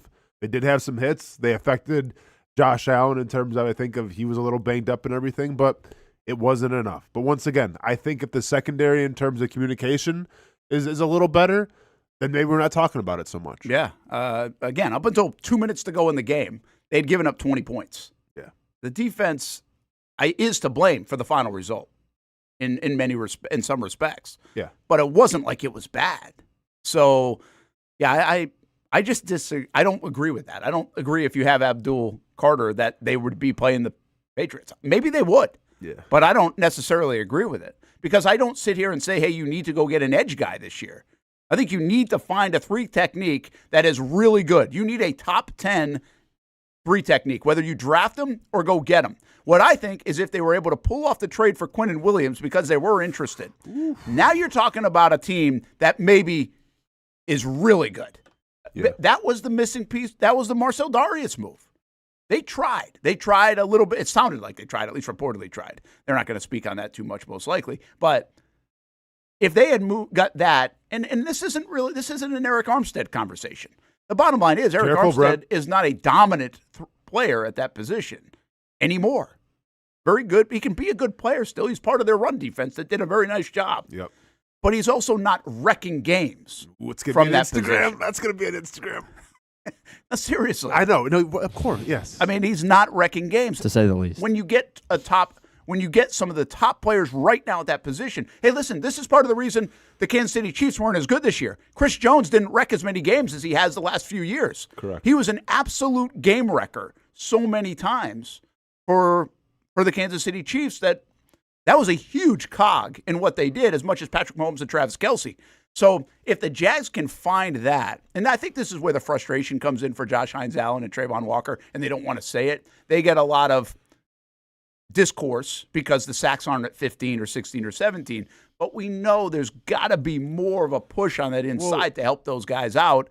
And it was better this year. It was. It just wasn't dominant, even though Devon Hamilton against the run was pretty dominant. Well, and that's the thing, too. Like, Devon Hamilton was one of, I think, and Josh Hines-Allen wasn't wrong, when he said that he thinks Devon Hamilton's one of the best nose tackles in the NFL. Like, really played like it. He's a nose tackle. He's not, like, it's not once again, I get if you have a nose tackle who can get to the quarterback, like a Vita Vea a couple years ago. Okay, congratulations. You found a freak of nature. Yeah. Like, that's not how it's supposed to go. If you're a nose tackle, you take on the double teams, you plug up the holes, and you make it hard to run the football. Devon Hamilton did an exceptional job of that this year. Yeah, I think you still need a 3 technique that's going to cause the chaos. That's going to be like the Aaron Donald-esque, the Chris Jones, where it's like, man, yeah, we got to worry about Josh Hines Allen and Trayvon Walker, but we also have – because keep in mind what happened this year. Like, Trayvon Walker was asked to do a lot more 4-eye techniques because they were a little vulnerable in terms of stopping the run with the 3 technique. So anytime you see Trayvon Walker have to go to a 4-point stance or play head up on the tackle, and then when the ball snapped and it's actually a pass play and he has to work back outside and takes him right off his rush lane, it's because you're lacking something. And that's what it was. So I agree with you. I think, interior defensive line still needs to be at a premium. Yeah, I think in many respects that leads us into the next guy. I think they do have Travis Hunter where they can plug and play if they choose to at corner. If they get a 3 technique that can really disrupt, I mean, like play again at a top 10 type of level, and you add Travis Hunter in the secondary, and you just kept the pieces the same, which they won't because of Devin Lloyd and some others, but yeah. I really feel like this defense goes from here, which was top 10 and pretty good, to maybe like, boom, another 2 rungs up the ladder. And maybe start talking about, I'm not sure it's Houston, but it might be more Denver. I mean, in many categories, they weren't far off from those kind of teams. And they were the best run defense in the league. I think they're like 2 pieces away, and they've got one of them in their building. Yeah, I mean, the biggest thing, and we assume that Travis Hunter is going to pick up where he left off, hopefully, and be maybe even escalate. Best, right? You'd hope so. But, I mean, yeah, that's what's missing right now. That's what you're missing against the Bills is like you look at Denver, they got elite shutdown corner. You look at Houston, they have elite shutdown corners. Like, I still think Josh Hines Allen and Trayvon Walker, when they're put in positions to succeed, because once again, everyone wants to hit on Trayvon Walker. Look what the position that he was playing. Yeah, like, he was playing hurt a lot of the year. He was playing hurt, but also like what they're asking him to do for half the reps that he's in. It's not just, hey, get after the quarterback. No, it's, hey, diagnose the run. No run, okay, then work outside. Like, it's not easy on anybody. Right, and I think what makes Trayvon Walker so good is his versatility, but also it can hamper his numbers because now he's doing some of the dirty work that he probably doesn't want to do. That's not going to help him get a spanking new contract with a lot of money because, well, he's not getting the quarterback sack numbers now, right? So I think if you add that elite corner and hopefully Travis Hunter can be that guy, then yeah, maybe you add a 3 technique, whether it's in free agency or you draft a great one. Yeah, now you got something. So what about Travis Hunter? Is that where they're going to go based on what this looks like?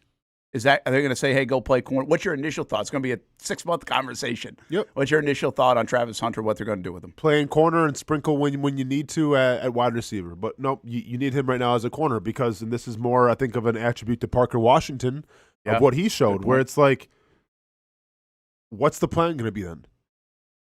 Because you're not going to go 4 wide at Bristol. So, like, you need to have 3 wide receivers. And assuming what Liam Coen's going to be running, you might use 2 tight ends as well. So not everyone can get their reps. So you got Brian Thomas, as of now, you got Brian Thomas Jr., you got Jacoby Myers, you got Parker Washington, and then you got Travis Hunter. Something's got to give. Okay, well, if something's going to give, I can say, at least with Travis Hunter, if you won't play a lot on offense, you might be our best shutdown corner. I think we'll be okay. Listen, I sell it to him just like that, by the way. You can be Stingley, Surtain. You're that guy for us. You want to be elite at this position, and we will utilize you in some wrinkled-up stuff on offense, too. So you can play both. But we're not going to go back and forth. We're not going to do that to you this year. It's unfair to you and probably the team. We're better off with you to go, instead of doing 35 plays one week and then 30 plays the other week and then 15 another week, which is where this was kind of headed. We're going to do it this way and see how that works. That would be my sell. Be an all-pro at corner with a guy that still catches touchdown passes because you can be dynamic in that realm. Is that good enough for Travis Hunter? I'm not sure. But I don't think it is going to be, but we'll find out. That's the hard conversation they might have to have. Hamby, where are you on Travis Hunter? Where should he go? What should he do? Yeah, I think it's start at 1 until you can stay healthy there. Impact the team in one spot before 2. So play corner. Okay, so, what's odd is that we are all in agreement, and I think a lot of the world is in agreement. Will the Jags be in agreement, and will this be, if it doesn't show out like that, because that's the way it looks where the fit is good right now, does that mean inside the building, inside those conversations, they catered to his wants instead of the best thing for the team? Now, there's one thing that does change this, and that is what they do with Brian Thomas Jr. Do you think Brian Thomas Jr. is on this team in 2026?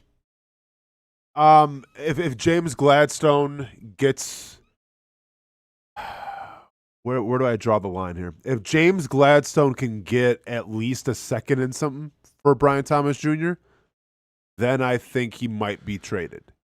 But if you don't get that, then I think Brian Thomas Jr. is staying. Because listen, and look at it not from how we look at it right now, Brian Thomas Jr., but how the league looks at it.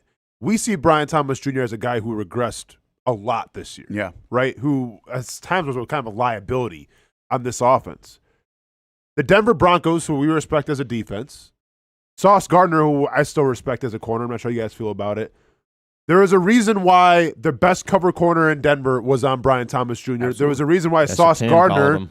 There's a reason why Sauce Gardner was on Brian Thomas Jr. because we may not think like it, but the teams that the Jaguars played thought that, hey, this guy can't beat us. Mm-hmm. This guy's the game wrecker. We need to focus on taking him away.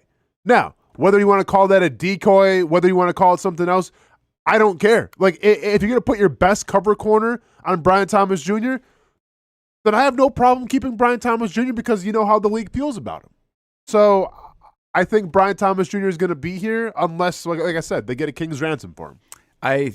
I think so, too, and I think for those reasons, I think he's a very important piece of this offense, but you also have to unleash him. He can't just be a decoy that runs down the field and gets shut down, right? Yeah. He's got to be, and he made some big catches this year, and he got so much better, by the way, when they utilized him, not over the middle. The drops went down. So there was some improvement during this year, but it was obviously a choppy year for Brian Thomas Jr. The thing that I'm concerned with for his staying in Jacksonville is from a fit standpoint. I think this football franchise right now with Baselli, Gladstone, and Coen, they want physical football players. To me, he doesn't fit that. So are you okay not having that? I think we even saw Travis Hunter in the run game do some things that were pretty good in the first half of the year that people were noting, being a physical football player. I don't know if we look at Brian Thomas Jr. right now as a physical football. I mean, is he physical enough for this regime, for this staff, to fit here? I thought he was capable in the run game in terms of run blocking and everything. And we spoke on this, halfway through the season. While he wasn't catching the football, but he was still a willing run blocker. So it showed you he wasn't trying to quit on his team. Because if you're a wide receiver, especially a one wide receiver, and you're not like getting out of your breaks, you're not getting out of your routes and everything, and you're not run blocking, then it's like I'm over it, right? Yeah. He wasn't like that. So yeah, I mean, in terms of physicality, is he afraid to go across the middle still, stuff like that? Well, maybe. Is he juggling footballs that he should just grasp with his hands? Sure, but I'm not going to sit here and say he's he's soft in the run game. I think he's a special talent, and I think if you listen to players talk about him, they say the same thing, and I always like that part. And sometimes you can tell it's just like, well, they're pumping up a player. That's not it. Now, they got to get Trevor and him on the same page in some respects, but I think we saw some growth in that area too. I'm going to give you the guy that I think I brought up in the past, and I'm going to bring up again. Brian Thomas Jr., by the way, is 23 years old. He got off to a better start than this guy, hands down, because he had the big rookie year. But Jameson Williams in Detroit got off to a very slow start in his career. And there was probably a lot of discourse on him going on. He had one catch in his rookie year in only 6 games, never started the game. In year 2, he had 12 games, 24 catches, 354 yards. He had 3 touchdowns in 2 years. Well, because there's also and some of that was the betting thing where he got suspended for 6 games.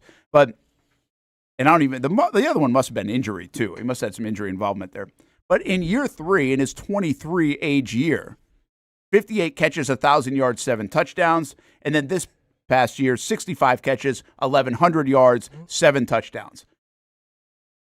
I think you got to be patient with talent. And I think Brian Thomas Jr. had not as good a year with high expectations. We've seen this team and this coaching staff coach people up and get the best out of them. I think you put it on this staff to go get the best out of a talented player and a weapon for you. So I would suggest that he is here. I get what you're saying is if you get something in return that's really pretty good, maybe you go for it. But I think it just opens up another hole and actually makes the Travis Hunter situation more complex. Sure. I think if you have Brian Thomas Jr., it simplifies the Travis Hunter deal in many respects because you just can throw him on defense and then bring him in for some plays on offense. I mean, you have him 2 more years. I wouldn't get rid of him. I wouldn't either. So we'll see. Now, he does need to – I think he needs to be more impactful for you next year. But I think he can. I think he really can with all the emergence of everything you said. And maybe even another an offseason and another year of being around Jacoby Myers, a veteran in the room. What about Travis Etienne? You've been a big fan. Yep. Sign him. Oh, yeah. Is it sign him or is it franchise him or it doesn't matter? Just make sure he's back. Just make sure that he's back is where I'm going with it. And as his, people now, as his representation, as you would call it, once again, call me Mr. 5%. I think you look at what Tootin right now and what Allen can bring. Like, yes, there's some things that you like, but can you trust them the entire season? Can you trust that when you need, if the run game's not working and you need an extension of the run game, can Tootin be that receiver? We haven't really seen a lot of it this year, so I'm not sure. Right? Like, we think he can. We think he can. But like I don't like going into the new season of we hope or we think. Like what I know right now is that this year Travis Etienne from week 1 until this last playoff game here was probably the most dependable and consistent thing on this offense. Even more because like Parker Washington, was the guy, but like it took a while to get to Parker Washington. Front to back, it's Etienne. Front to back, it's Etienne. And if that's what we're talking about here, I don't try to break that up then. Especially with the Liam Coen offense that he's going to want a Bucky Irvin type or he's going to want to have a receiver. He's going to want a guy that can run between the tackles, and Etienne can do both. Right now, the way that it looks like if I'm a defensive coordinator and I'm game planning, okay, if I see Tootin, we got to protect the perimeter, but I'm not necessarily worried about the pass until proven differently. If I see Travis Etienne in and I'm a defensive coordinator, I'm like, okay, is this between the tackles? Is this going to be a pitch? Is this going to be a jet sweep? Is this going to be a pass? Like, I don't know. So I just think that Travis Etienne opens up a lot of possibilities for you, what you can do on offense and makes you more dynamic. But if you don't want Travis Etienne, we'll take our talents to Kansas City. I have Andy Reid's number. We'll be reaching out to Andy Reid in a couple of days if we don't hear anything back. So, Travis, I got you, man. Don't worry. Yeah, I think he'll be fine. Although he did say he doesn't want to play in that cold weather anywhere. So I told him to say that. It's all good. Yeah. We have some sound from Travis Etienne, clean up in the locker room day, and here's what he had to say, including the quote of the day. About Trevor Lawrence, if you hadn't heard that one yet, although I'm sure you had. It is kind of wild that these guys have spent 8 years playing together, and that could be different next year. So we'll see where it lands. Here's Travis yesterday. Playoff runs, foot injury rookie year. Just kind of reflect back on what this has been like for 5 years here. I feel like I just reflect on my journey, man. Honestly, it's just been an amazing journey. Just like from where I started to where I came, I feel like this season was just a reflection of like how my 5 years here have been, just all the expectations I had for myself and everything like that, and just having that foot injury my first year, not being able to do the things I wanted as a rookie, And I would have told anybody I would have been rookie of the year and those things like that, and it didn't go my way. But I feel like God always, like, He has other plans for you, and sometimes, things just happen. Like we won that game yesterday, and I think we were going to lose, and it just wasn't our time. But I feel like we're not sad because we lost, but we're sad because all the work that we put into it and all the things that we did to get to that moment, But I'm just grateful, like, to my 5 years, to say the least, just to be a part of a standard that has been set here. I feel like we did those 5 years, or I did those 5 years, can't be taken away. Like, it's a standard that's set, and just for the guys who are going to be here in the future, like, they have something to follow now. So I'm just proud of that and grateful that I was able to be a part of that journey. How quickly will you shift into the business side and what your future may hold? I mean, honestly, not quickly.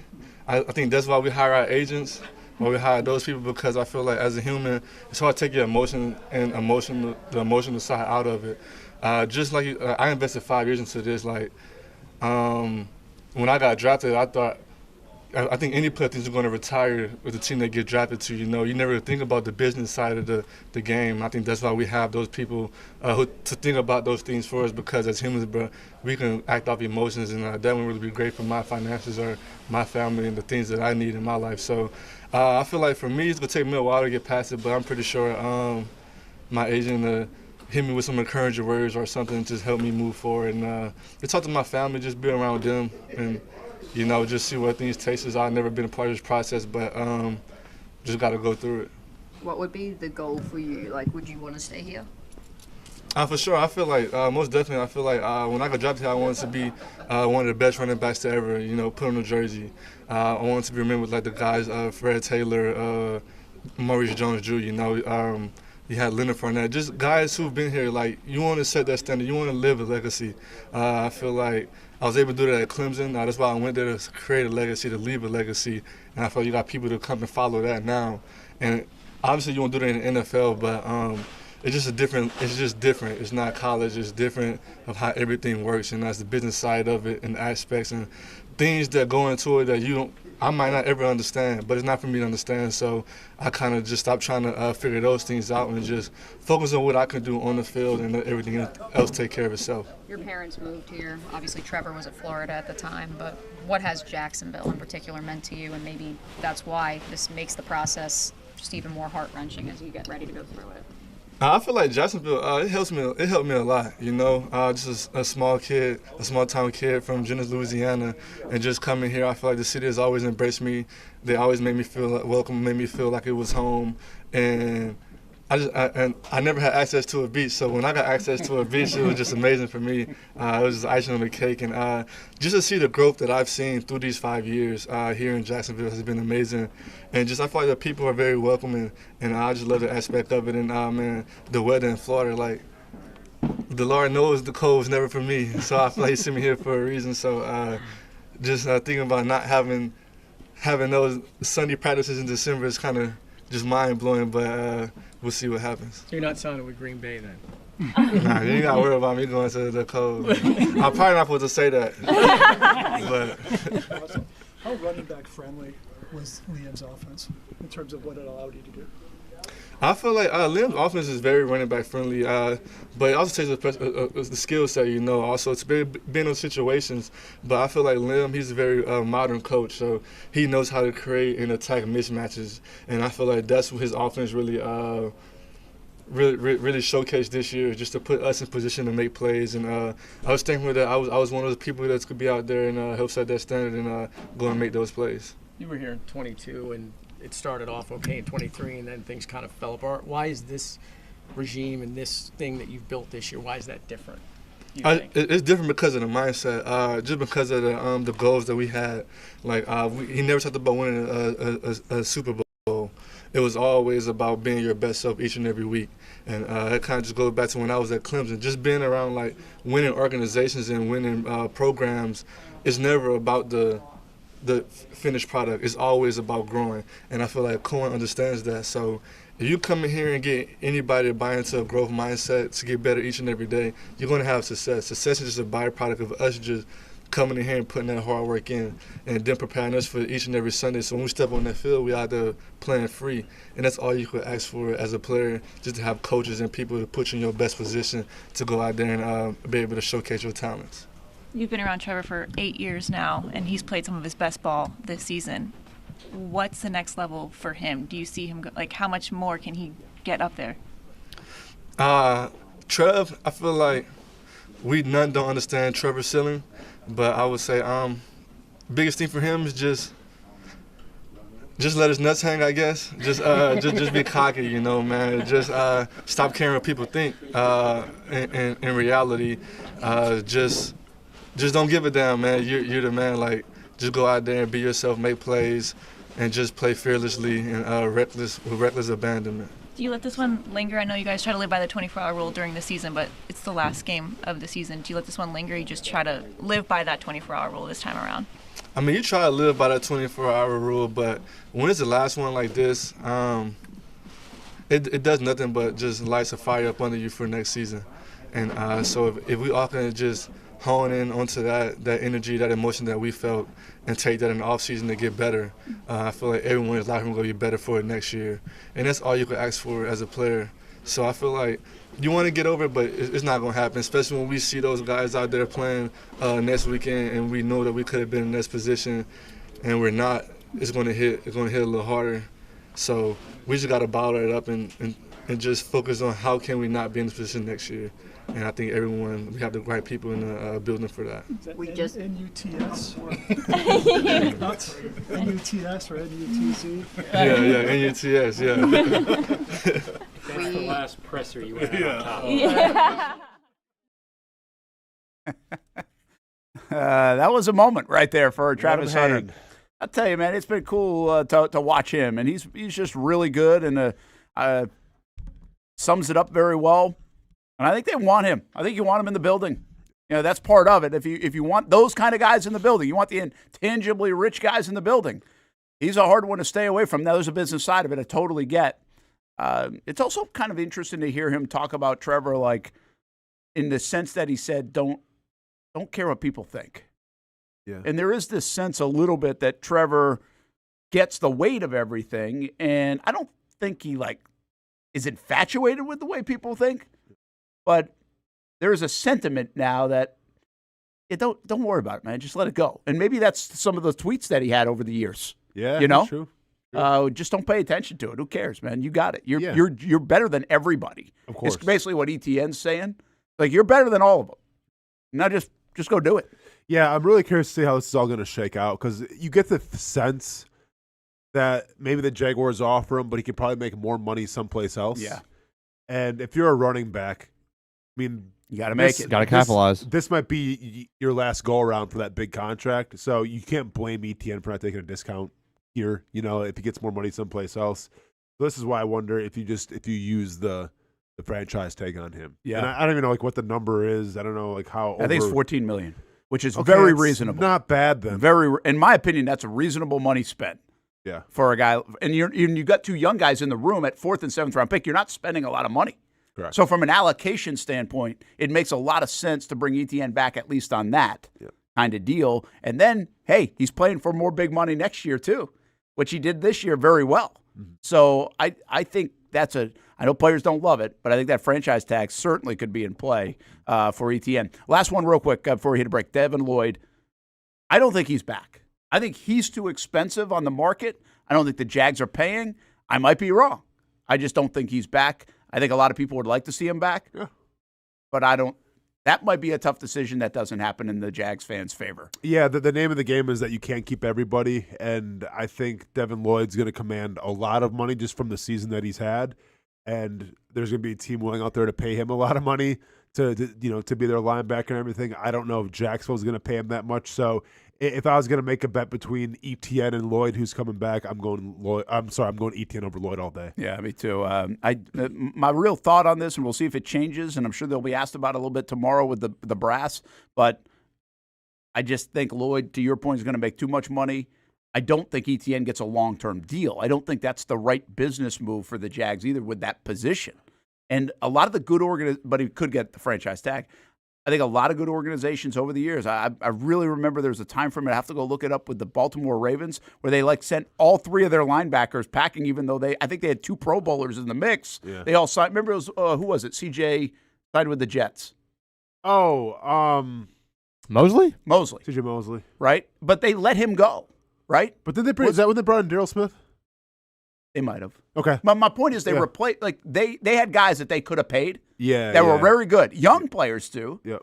And they let him go. The other thing about Lloyd is he's not that young of a player. He's 27. He was older coming out of school. So that's an interesting part of the equation as well. But, hey, 27 going into your prime. So it's a good time to go get. But it's more reason why he needs to get paid probably from his agent standpoint and him. Go take the most money out there. Because this will probably be his last big deal at the linebacker position. Here's the Jags receiving numbers. Parker Washington leads the way. Brian Thomas Jr., 48 for 707. It felt worse. It felt a lot worse than that, yeah. So give him a tick up to 60 catches, and it might be close to 1,000 yard a year, 65 catches. Yeah. And then get in the end zone a little bit more, too. Brent Strange really good in 12 games. Myers, I don't think he's a stat machine, but he obviously was a big difference maker. And where the Jags will go from their depth standpoint, there will be some new receivers. I don't think there'll be De'Ami Brown or Tim Patrick here next year, is my guess. We're back, noon hour ahead. Casey Kurtz joins us as well. 100K by Tuesday. 100K by Tuesday, and we also get an update on the standings of the week. Have these guys taken the lead? I think we know the answer to that. We hope not. We'll be back. Choose your own adventure. It's not just a saying, but a way of life here at Cycles of Jacksonville. And whether it's 2 wheels or 4 wheels, at Cycles of Jacksonville, a great adventure awaits. With brands like Honda, Vespa, Segway, and Triumph, Cycles of Jacksonville has you covered with their inventory featuring a 60,000 square foot building. If 4 wheels is more your thing, check out the largest selection of Honda Talons in the entire county. No matter what you're looking for, Cycles of Jacksonville is going to have the selection you need, all with great financing and rebates. Plus, if you're active duty military, Cycles of Jacksonville will offer you 0% financing along with great discounts for military and first responders. And when you want to get off the road and set sail, Cycles of Jacksonville has you covered with everything you need to get on the water. So if you're ready for a great adventure, let Cycles of Jacksonville be your guide. Located off Atlantic Boulevard, or check out their website at cyclesofjacksonville.com. How do we make Mason's famous lobster rolls? It's simple. We get up before dawn, head into the open waters of Maine, haul in our traps by hand, and send only the best straight to our restaurants, where we add warm butter or chilled mayo with a squeeze of lemon, and pile it on a toasted split-top roll, just like it's been done for nearly a century. That's the recipe for Mason's famous lobster rolls. What's been going on? We're both dealing with a lot of guilt right now. Can't sleep, Not can't eating. eat. See that brand new Hyundai Santa Fe? We only paid $100 for it. Looks like we're out of time. Breathing exercises. Inhale, exhale. Enjoy the new car. Okay, thanks. Deal so right, it almost feels wrong. The Hyundai Getaway Sales Event. Get a Hyundai Santa Fe with 0% APR for 60 months, plus 0 payments for 90 days, or get $3,500 bonus cash. Hurry in.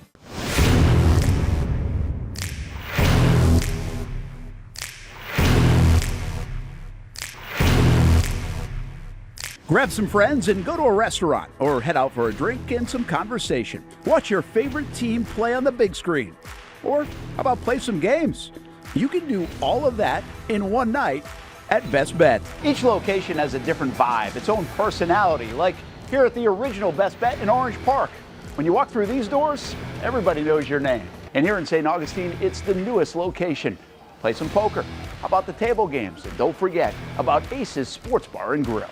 And then there's the Jacksonville location, right here on Monument Road. It's the biggest poker room in the state of Florida.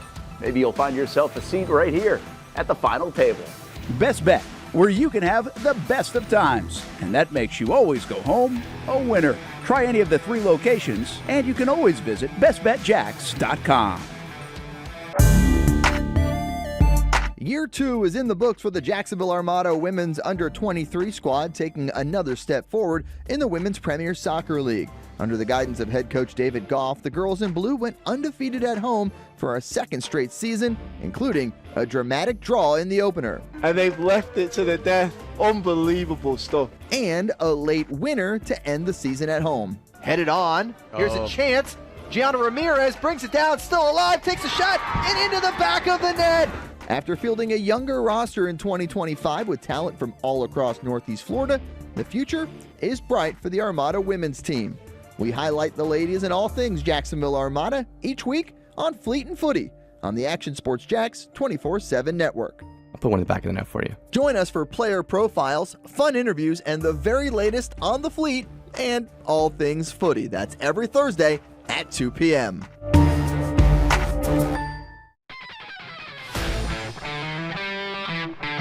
Hey guys, we got a new player today. I hear he's pretty good.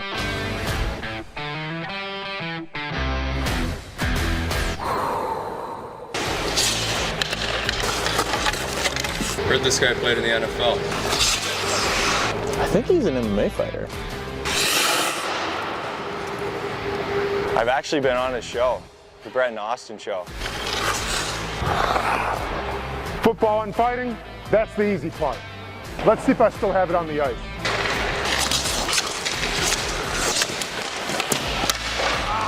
What the heck, man? Who is this guy?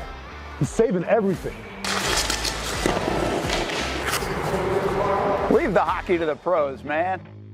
It's hockey season. Come on out and see the Icemen play. Get your tickets at JacksonvilleIcemen.com. Welcome back to the Brent and Austen Show, streaming on the Action Sports Jax 24/7 network. Do we have a change? We're up 2? There is a new number 1. We're up 2, Casey. How about that? I mean, Not sure what's worse, the Houston win or the Jags loss. I mean, Sheesh, you're this, telling the me. 100K, we should have restructured our contracts, Casey. Because we keep offering betting advice. We're getting the views for the show right now with Bill's Mafia. We were getting Having a week. destroyed. And then we were down where Brent and Hamby are, just no losers. Yeah. And then look, we could play defense and win out. We could. Up 2, comfortable 2, by the way. Because now we're going down to 5 games for this. Yeah, that week, was right? a big one. It'll be No, like 'cause 4 we'll have- games. Oh, 5. You're right. Well, 5. 5, you're right. 5 games, yeah. Because the yeah. college game. Yep, exactly. And then 2, and then 1. We don't even have to So take you any got risks. 8 games to go. But now what we won't do is tell anybody, we got to go back and forth with the sports office if it's this close. We can't be like saying, hey, the sports office picked this. And then Oh, you can no, block because, Casey, I'll be honest with you. Since the sports office is kind of like in the rear view mirror now, and obviously Brent Hamby or whatever, we're going for Vegas now. We're trying to take down Vegas. Fair enough. We're trying to take them on the books, and we're trying to get as best record as possible. All right. I don't care about beating the sports office anymore. I want Vegas. I'm down to beat anybody we can beat. Let's go. Brent Martineau, Austen Lane, Casey Kurtz stopping by, and Jason Hamby as well. Noon hour here on the show. And hey, Republic Services recycled headlines of the day. We don't have any Jags news to tell you about, but we will have that tomorrow as James Gladstone and Liam Coen will talk in the morning. That will happen on Wednesday morning around 10 a.m., so we'll be there for that. And on to the off season. Meanwhile, another programming note, Liam Coen will join us Thursday on Jaguars All Access at String Sports Brewery in Jax Beach. So there is that. Republic Services recycled headlines. Check out recyclingsimplified.com. Have you seen the comments from Bill's Mafia? No, I had no idea it was happening until you yeah. texted me. Yeah. You just sent me the video of Hoes Mad, and I was like, what are Hoes Mad? And then you sent me the tweet. I was like, nice. And then, Nonstop, too. By the way, what a surprise I had when I go at my mentions and it says 600 plus. Or That's a good number. But it was like, okay, I messed something up big time. And then I look at it, I'm like, oh. Sure. It's another Casey Kurtz exclusive. But, like, here's the cool thing about it.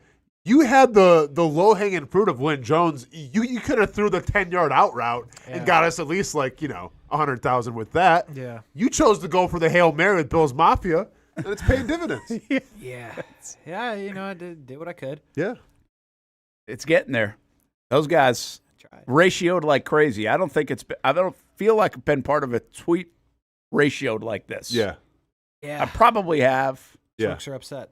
But now, once again, not a lot of flavor coming from Bill's Mafia in my mentions. Just all kind of looking the same, but it's cool. It is what it is. It's all good. But a lot of vanilla. Exciting. Wow. Less talented. 511 comments to 103 likes. Numbers. That's straight up numbers. 511 Hey, you know what's the comments. best now too? Because I'm noticing that the Bills media department is getting hold of it. And, really? Yeah. So the Brent Martineaus in Buffalo are starting to tweet quote tweet about it now. That's amazing. And it's funny because they're just really an unprofessional take here. We feel stuff like that. It's just everyone's getting involved. Unbelievable. Yeah. The more the merrier. A lot of love for Bonos right there, by the way, too. And, And by the way, they should hopefully they had some when they were down the area.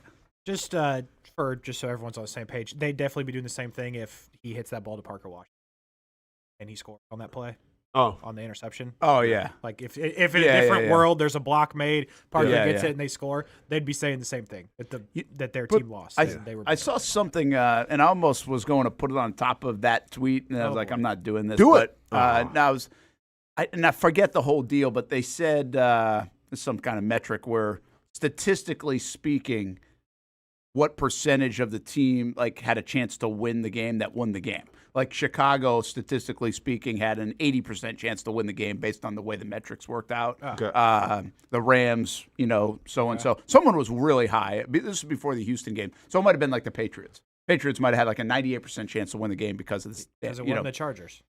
Crazy enough, the only one that wasn't 65% or more or something like that was the Bills. The Bills had a 47% chance to win the game based on the way the game played out. Or the game, there was a likelihood of them winning the game, 47% if you looked at the box score. Oh, at the in the numbers of the game. So it actually speaks to your point, saying, well, the better team that played it out. Clip it. Yeah.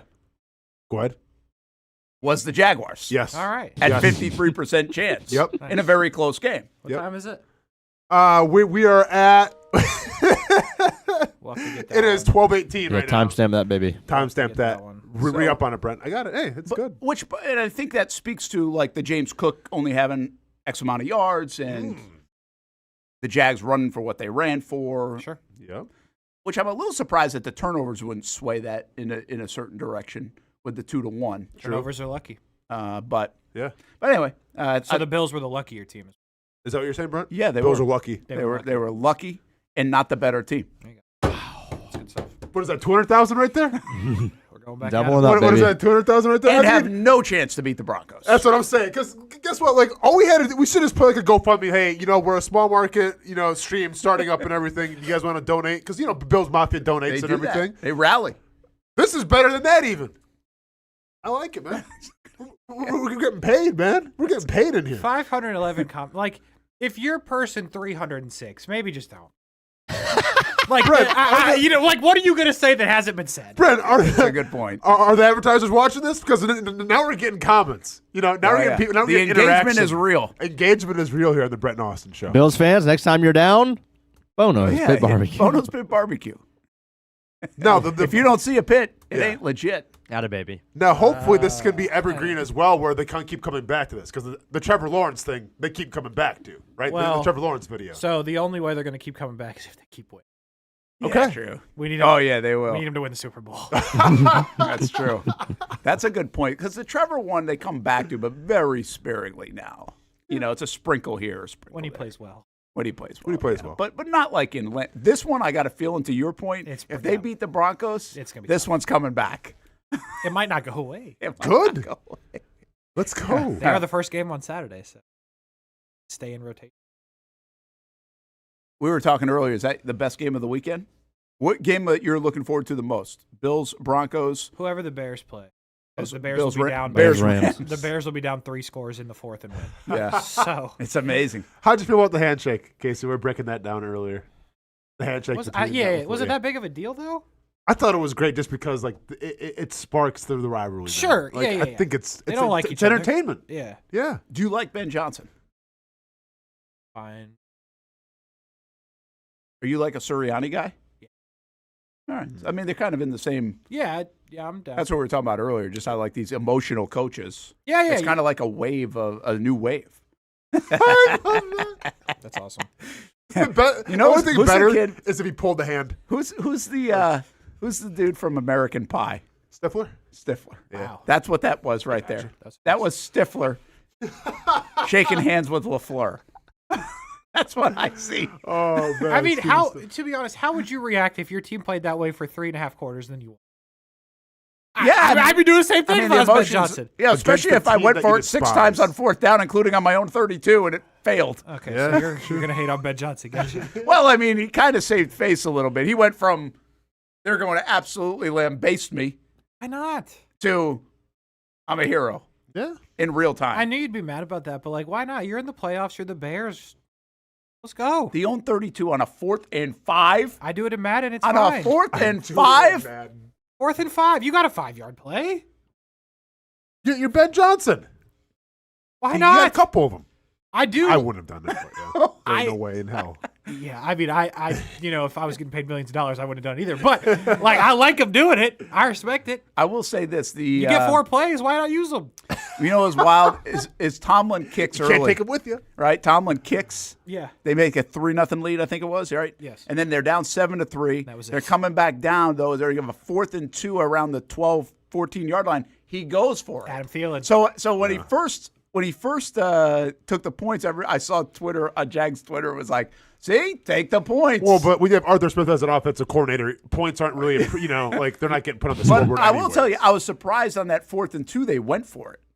Because it would have been 7-6 game. I mean, the way that game was being played. Yeah, I agree. Like almost points fell at the moment, like get everything you can. And they got it. So they got the first down. did. And then they ended up kicking the field goal anyway because they got stalled out on like the 8-yard line. They went for it because they had Adam Thielen in motion. They knew it was going to be dangerous. Thielen actually had like the 2 big catches in the game for them. Who are you telling? I had over 1.5 catches out of Thielen. He had 2. I had 25+ yards. I bought it up. I'm still waiting to see the results of my Hard Rock because I don't know if I hit mine or not. I had a 4 parlay blowing up. Yeah, my phone blew up. Gone forever? Getting fixed. It's in the garage. You don't know if your parlay hit? I do not know. You don't remember what I had John. I don't know what I had. Jonnu Smith receptions, which I don't. I don't think so. He had a terrible game. I think it was like 1.5. Oh, but I don't think he got there. Okay, I think he didn't play a lot. He got went in false start, took him out. I know one he definitely didn't catch. Okay, well, I had Jonnu Smith receptions. I had Caleb Williams under the pass attempts, which I can't remember. Saturday? Huh? From I'm Saturday? sorry, not Caleb. My bad. I'm tripping. Rogers? Stroud. No, Stroud. I had Rogers under passing yards, which I feel like hit. Jonnu had 2 catches for -1 yards. that might get it done. That might get it. So it was 1.5? I think it was 1.5 or 2. I can't remember. I don't have my phone in front of me. That's awesome. And then the other one that I had, what was 250 yards though for Stroud? You know. Yeah. You might have lost that. No, that's. You had under. No, had I had completions? Rogers. I'm sorry, Rogers. I had because it was 200 yards for Rogers. Oh, he had 146. Beautiful. Okay, I had Rogers, and then I had, I think it was Jalen Warren rushing attempts. 12. I think it might have been 12 because I had him over 52 yards. He didn't get that. Gainwell was in there. They use Gainwell like they do use Gainwell a lot. He had 6 carries only though. I mean, Warren did have more. But he's some on of it the was field, late. Yeah, I don't know. I'll have to get my phone back and we'll see. I said this yesterday, guys. I've kind of believed this. We did. It's funny. I'm looking at this box score, and we did this back when Christian Kirk got signed. The whole Christian Kirk and DK Metcalf deal. Yeah. And Kirk in this box score is 8 catches, 144 yards, and a touchdown. Metcalf 2 for 42. Well, if you drop a ball, Rodgers ain't going to throw it to you. That's what happened. Was it? Did you guys watch it? I think I saw this in the Manning cast. Like Eli basically said, DK Metcalf runs like 3 routes. That's all he runs every single time. I didn't see that. I believe it though. And I think that's who he was referencing. Who else? Yeah, who else could it be? Kind of thing. Adam Thielen. Adam Thielen only. Yeah, that's all he knows how to do at this point. Remember the Dale Griffiths article with the Adam Thielen? Yes, I do. Yeah. Does he need somebody else though? Because when he had Rodgers? success, Metcalf. When he had success in Seattle, I mean, he had Lockett, and then I think he had the first year of Jackson Smith and Jigba, right? But he didn't really do as much. Like Metcalf had some really nice seasons in Seattle. I always think he's such a specimen. Yeah. Right? And you love him on your team. I just don't think he's a $33 million wide receiver. And especially if he's by himself, I think he can't get that job done. I don't even know what kind of year he had. I think he had a decent, and he missed some games. He had 59 catches for 850, 6 touchdowns. Not that I much. that's half the money. Yeah. But also, once again, he's playing with Arthur Smith, everybody. Yeah. And, here's where I'd argue with you. I know those aren't great numbers. I don't know that he just needs somebody like another receiver. He needs anybody else on the offense that's functional. He played 15 games, by the way. Them boys suck. No, they're bad. They're bad. What are you worried about on their offense? It's not even that there's you don't have to respect anything else they do. Yeah. Especially when Darnell's not in there. No, I get it. Their offense is really bad. Condolences. Yeah. But I don't know. I'm just not a huge Metcalf guy. His best year, he had 1,300 yards and 10 touchdowns in 2020. He's had 3 1,000-yard seasons in 7 seasons. For a guy who's getting paid $33 million. I mean, Parker Washington almost had a 1,000-yard receiving year. Yeah, I hear you, but you can how the league works. You can say it with quarterbacks too. You get Tua. They paid him because he had one good year. Yeah. I mean, that's like what you have to do if you want to keep that guy, like Seattle did at the time. He does get a lot of touchdowns. I will say he's got like 54 touchdowns in his career. That's a lot of receiving touchdowns. It's like 6 a season, and then he has 10 and a 12. And he's a threat in the red zone for sure. The size and everything. Yeah, but he got paid he doesn't get paid like Jamar Chase. I went back and looked that up. Jamar Chase got paid like $40 million, and so Justin Jefferson. Well, who's he making money with, like in line with? Yeah, that's a good question. I never did look at that. I could probably look that up too as well. Let's see, highest paid wide receivers. Yeah, I mean, I don't know what class. You can find receivers as well documented, right? But hard to find it. So average per year, okay, that doesn't necessarily see this year, but Jamar's making 40, Justin Jefferson's 35, CeeDee Lamb 34, DK Metcalf 33, Garrett Wilson's getting paid $32 million, Terry McLaurin's getting paid $32, AJ Brown 32, Amon-Ra St. Brown 30, Brandon Ayuk 30, Tyreek Hill 30. Here's the thing. Here's a lesson to be learned. Let's Don't not pay the wide receiver. Let's not pay him. I mean, Jamar Chase lived up. I mean, he had an unbelievable season. Jefferson, when you throw him the ball, Will. Yeah, if you can get a guy, obviously. Sorry, Casey, I know that. And I think CeeDee Lamb, but Lamb kind of feels in and out. I think CeeDee Lamb's dangerous. But did you see that picture of Jefferson at the basketball game? Yes. There's a picture. He was at like the Wolves game. Like he doesn't look great. Really? Like he doesn't look great. And like anyway. he's on something. Yeah, what do you mean doesn't look great? Like, I don't want to make. Can you find that picture? Yeah, I got it. Thank you. Well, what the picture but speaks for itself. The part of it that I laughed at, which is probably not right, is the comment on the picture I saw is 9 gave this dude the suds. I was like, that's insane. I didn't cuss, Brent. I know you don't know what I did. There's nothing bad. There's nothing bad about what I just said. Thanks for explaining that to me. Well, I saw you get a little antsy, like, well, here we go. Yeah, I was probably going to have to look that up. But, yeah. DJ Morgan, 27. I tell you what, though, seriously, after the top 3 guys, where I think you could make the case you could pay CeeDee Lamb in that spot too. There he is. The rest of them, it's bad investments. Like he looks like he has the suds. Can you also find the picture of SpongeBob when he had the suds? Because it would make a lot more sense, probably. Got the suds. Yeah. Oh man. You a SpongeBob guy? I was. I mean, not anymore. You were? Yeah. Eventually I grew up, Brent. But sorry, Casey. Are you finding it? Oh yeah. Okay, cool. Well, yeah, man. Like growing up, SpongeBob was. It was. So that was you growing up. So I forgot when SpongeBob dropped, but it was weird because you had like the Rugrats, Rocko's Modern Life, and like that was my wheelhouse. Mm-hmm. And then as the guy, probably like high school, 99.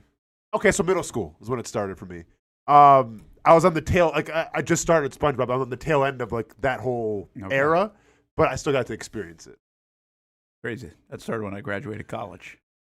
Probably wasn't in my wheelhouse. Probably not in the wheelhouse. Maybe Rugrats. But it is crazy, like how SpongeBob became like the ultimate meme thing. Pretty like much. the meme show. Yeah. And still carries. Oh, still carries. Still holds weight. Yeah, it's. Are you getting that picture? Yeah. He's working on it. Are they still making SpongeBob episodes? Like new ones? Yeah. Same. I saw same the people. movie. Was it good? No, I'm saying I saw the movie coming out. Oh, yeah. No, I didn't go see it. Yeah. Okay, so that's SpongeBob. You can't tell me that doesn't look like Jefferson at the game. Sorry. Yes, it really looks like him. I love it. Look at SpongeBob with the suds. Can't have those suds. Tough day. Tough day for Bob. Yeah, they're dressed appropriately, both for Minnesota in the cold at this time of year. Hey, we come back. I think you've got a stupid game for us. I mean, I ain't got no argument. Yeah, it's pretty bad. Do we have a preview what it's going to be? No, it's just the stats. You got to figure out who it is. Okay. We like those. That's cool. We'll be back. I'm not mad at that game. It's not the ref. It's like numbers from the NFL season. Figure out which human it is. Okay. Not DK Metcalf. Yeah, exactly. Nobody said that.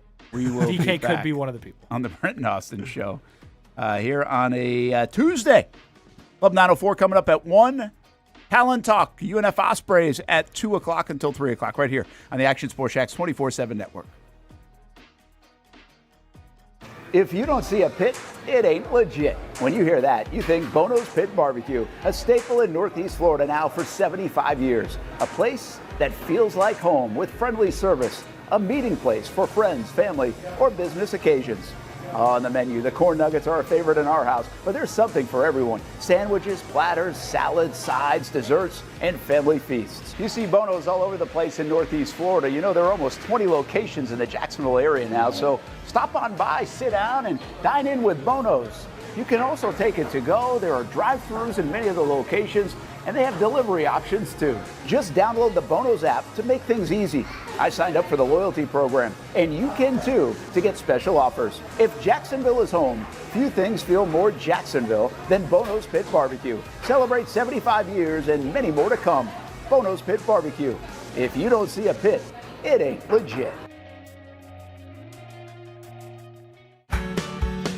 People helping people. It's at the core of what Alive Credit Union is all about, and it's been that way for over 70 years. From the start in 1954 to today, the mission remains to inspire financial wellness and give you a financially fit lifestyle. Alive Credit Union and its employees are committed to not only serving their valued members, but also our community here in Northeast Florida. I had a chance to see that commitment firsthand as Alive partnered with our Action Sports Jacks 24/7 team to bring you Armada men's and women's soccer broadcasts. Inside the 18, it is a shot, and it's a goal!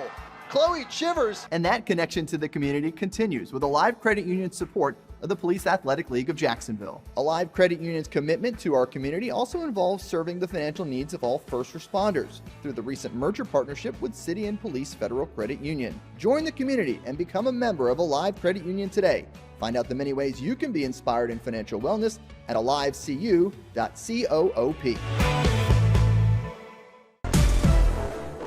CGC Water Treatment and Plumbing is taking their 75-plus years of expertise and expanding to CGC Home Services. Water treatment and plumbing is still a big part of what they do, and now they can do even more for you.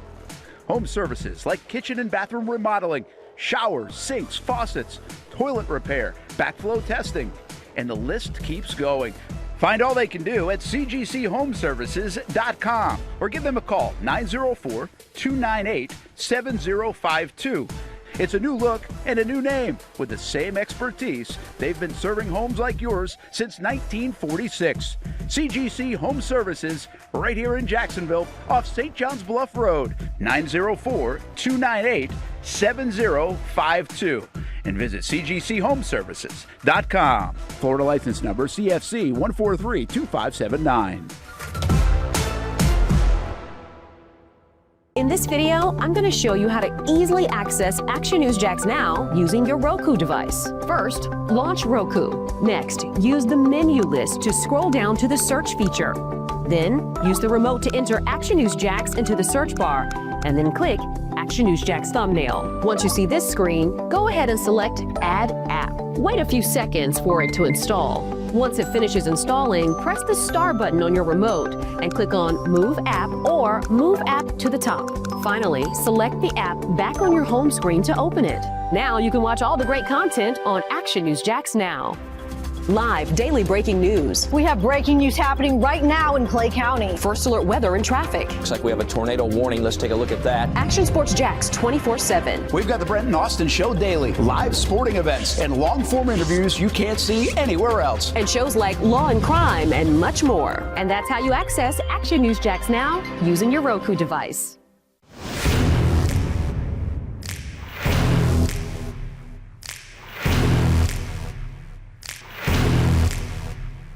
Grab some friends and go to a restaurant or head out for a drink and some conversation. Watch your favorite team play on the big screen.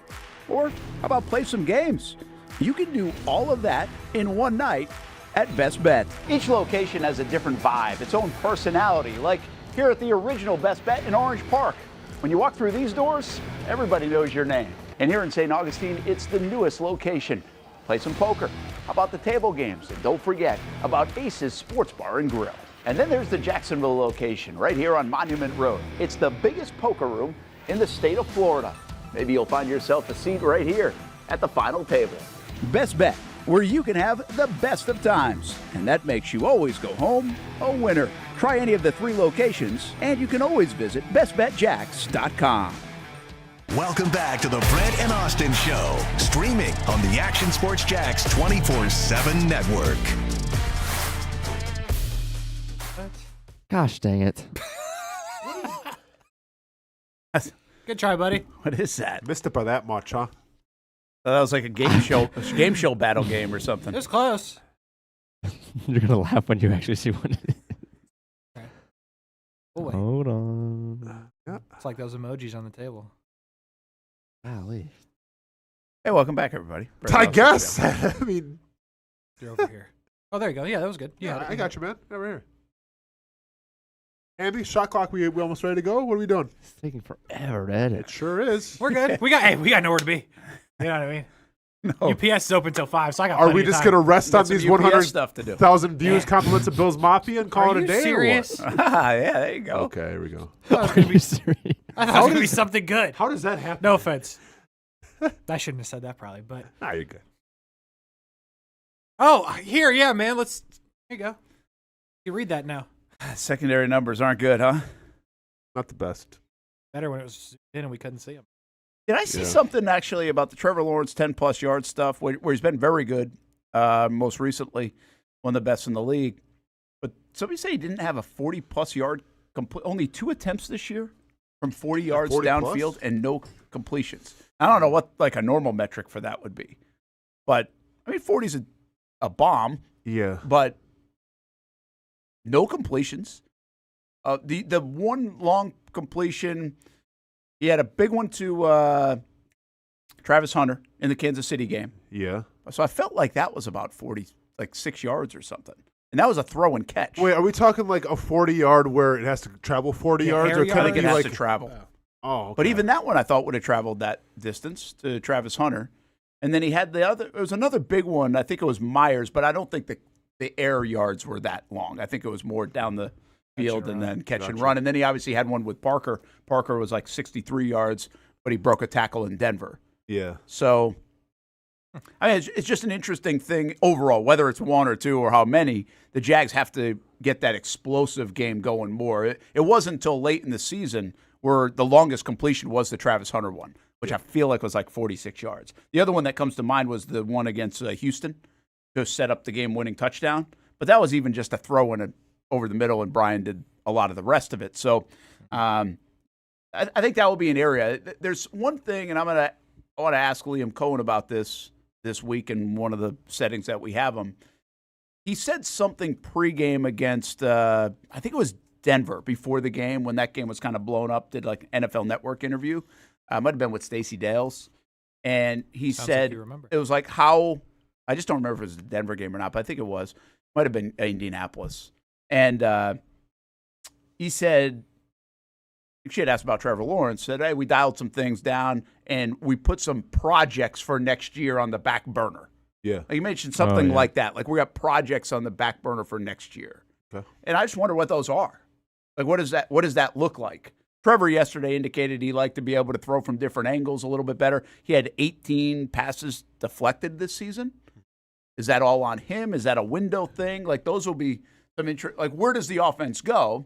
I'm assuming they think it can go even higher. Of course. With some of that expansion, but I'm kind of what are they going to work on? And where does that offense evolve? I would think down the field passing has to do with some of that. Down the field passing, pre-snap motion. I think get back screen game.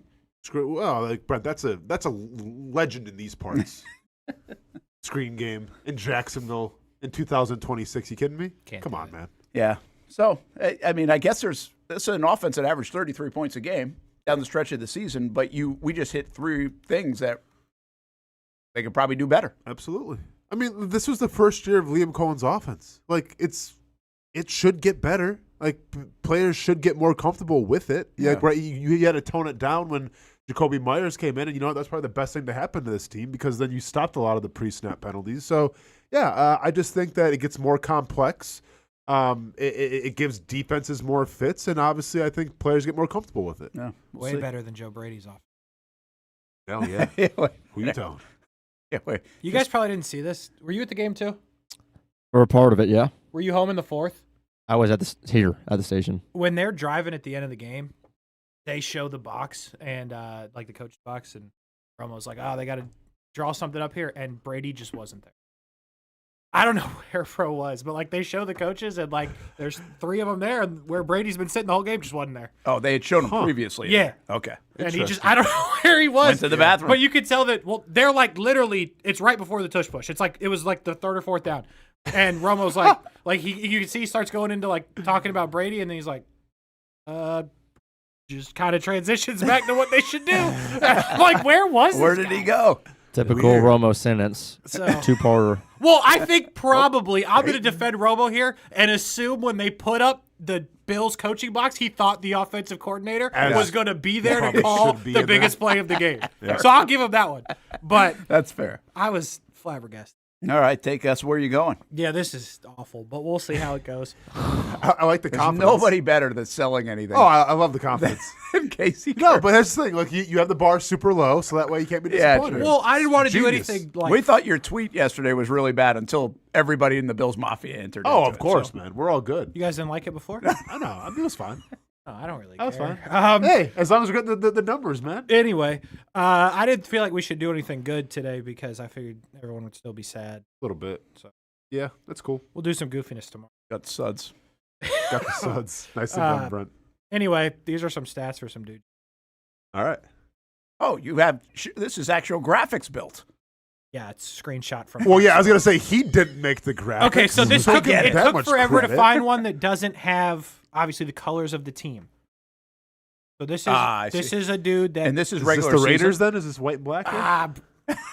no, this is not a Raider. Okay, gotcha. Let me see here. And are we on regular season only?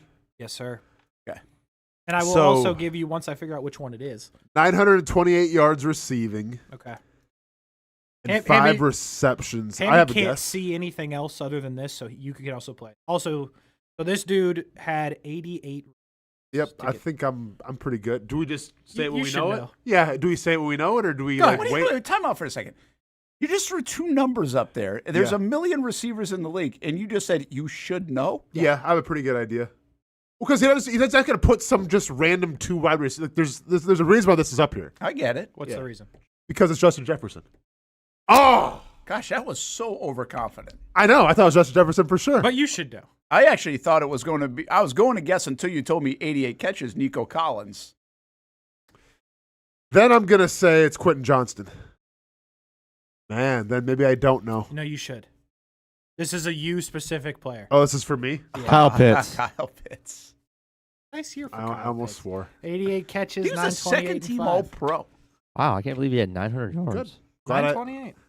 I'm glad I dropped him during the fantasy finals and rolled with Taysom Hill.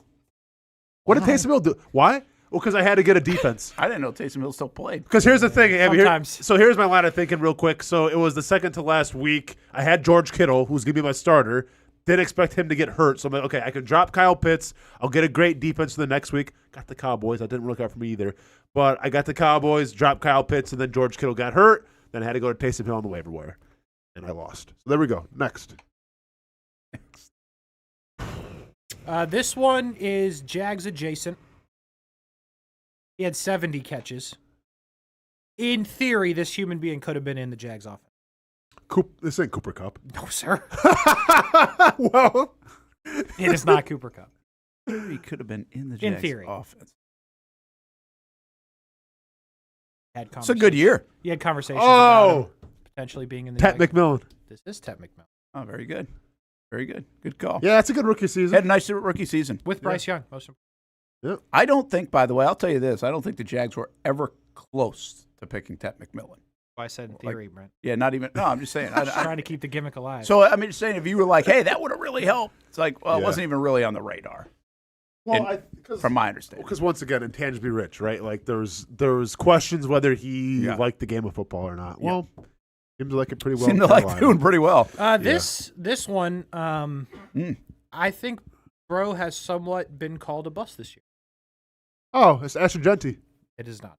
Dang, man, I get confidence. Well, bust is probably not the right word for like you a say real this person. with confidence. He said a bust. What other running back bust is there in the NFL right now? You say this with confidence, like you say the Bills were the worst team. They and were. still won. They were. Well, they were. Bust wasn't the right word. Clip it. Not as good as anticipated.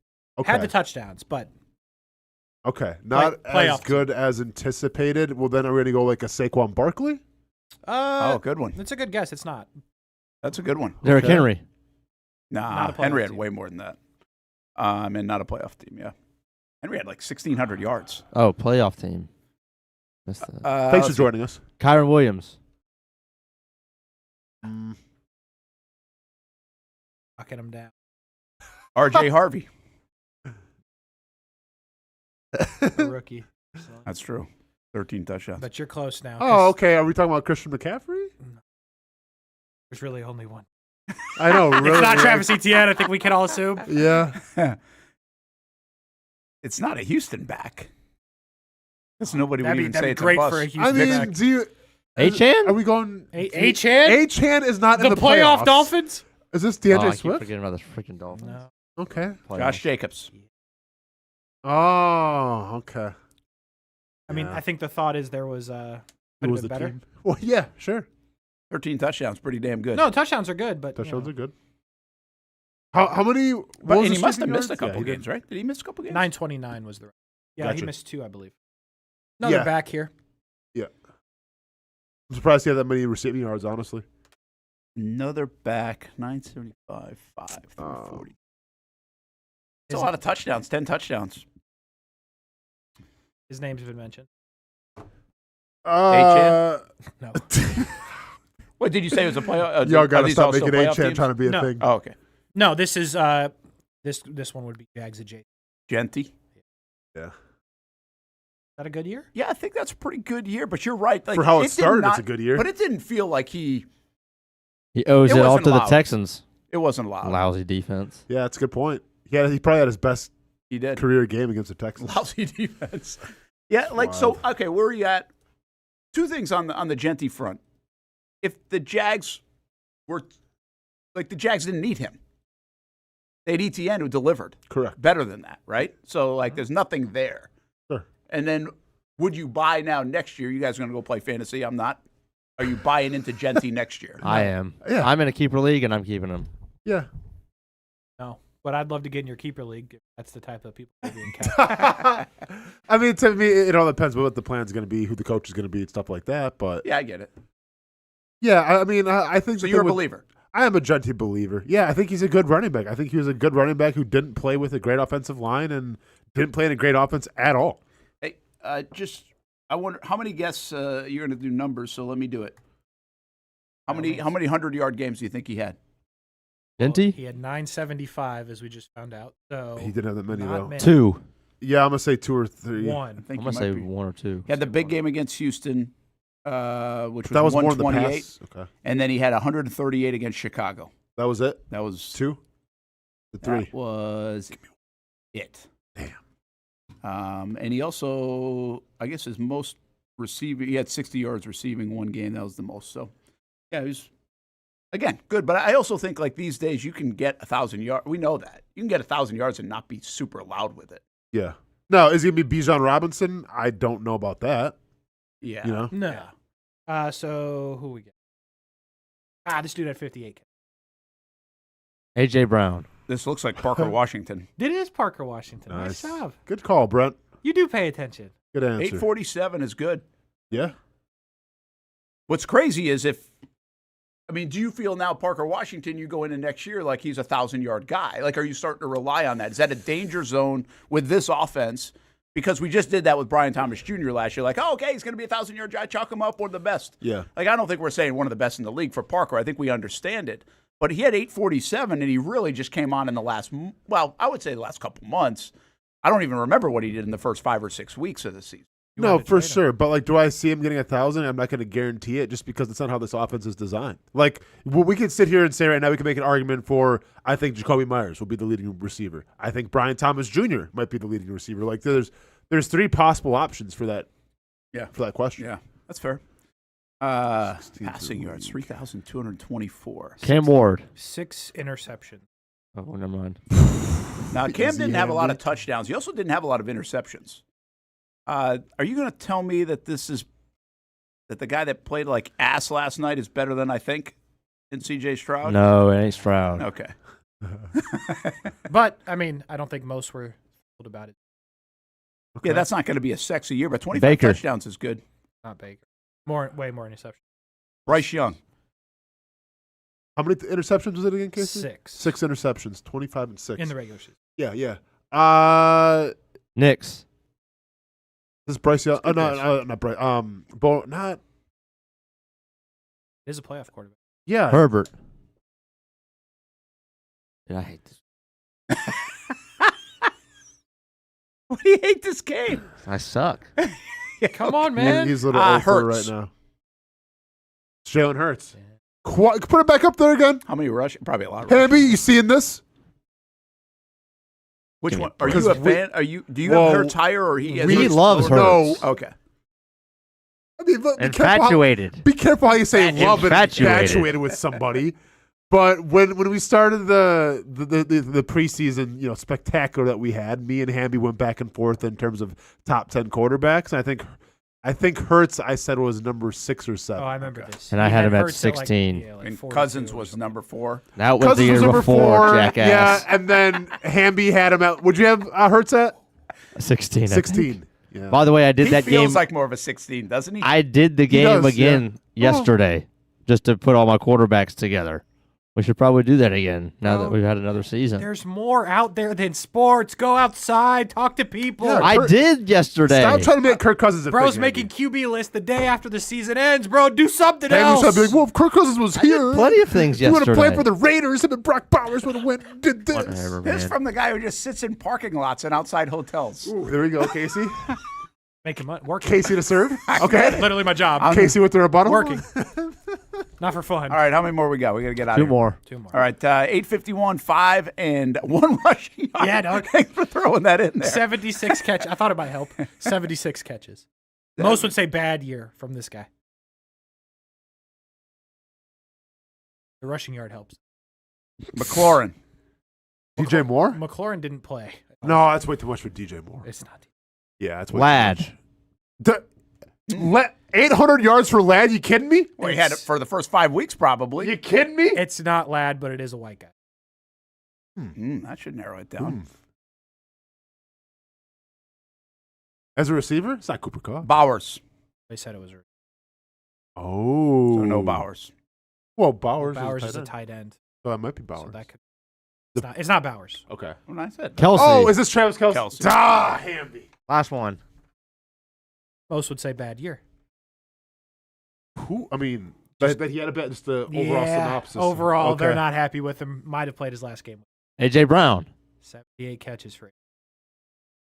They're trying to run him out of that. How about those drops, though? Yeah, how many drops do you have? Yeah, a lot. Probably more than 7. Plus, he's a pain in the ass. Did you see the? Did you see the kid talking about the? The Eagles kid. Yeah, this is my my Christmas gift or whatever. Yeah, he's like A.J. Brown, and what do you say? Oh, the. Do you think any team wants A.J. Brown? Oh yes. Yeah, I deal with it. Yeah, he usually catches it. I will say we say this over the years of guys that do this, and I don't know if that's worked out as well. But we said it about Tyreek Hill at times, and I think people would want Tyreek Hill, and that's worked out okay. I mean, but the Antonio Brown one fell apart. Does Tennessee should want him back. Does the talent outweigh the distraction with A.J. Brown? Yes. It's debatable. Yeah. Let him go back to reading. Let him take his book. That's true. Let him read. Let him be himself. I mean, I like that game, by the way. Shut up. Yeah. It was cool. Just end this. I tried to give you a compliment, man. Just can't take it. Nah. This thing. That's Hamby's favorite meme today. All right, Club 904 with me, O'Brien, coming up next. Austen Lane will make an appearance as well. Then Talent Talk back at it at 2 o'clock on the Action Sports Jacks 24/7 network. If you don't see a pit, it ain't legit. When you hear that, you think Bono's Pit Barbecue, a staple in Northeast Florida now for 75 years. A place that feels like home with friendly service, a meeting place for friends, family, or business occasions. On the menu, the corn nuggets are a favorite in our house, but there's something for everyone. Sandwiches, platters, salads, sides, desserts, and family feasts. You see Bono's all over the place in Northeast Florida. You know, there are almost 20 locations in the Jacksonville area now, so stop on by, sit down, and dine in with Bono's. You can also take it to go. There are drive-thrus in many of the locations, and they have delivery options too. Just download the Bonos app to make things easy. I signed up for the loyalty program, and you can too, to get special offers. If Jacksonville is home, few things feel more Jacksonville than Bonos Pit Barbecue. Celebrate 75 years and many more to come. Bonos Pit Barbecue. If you don't see a pit, it ain't legit. People helping people.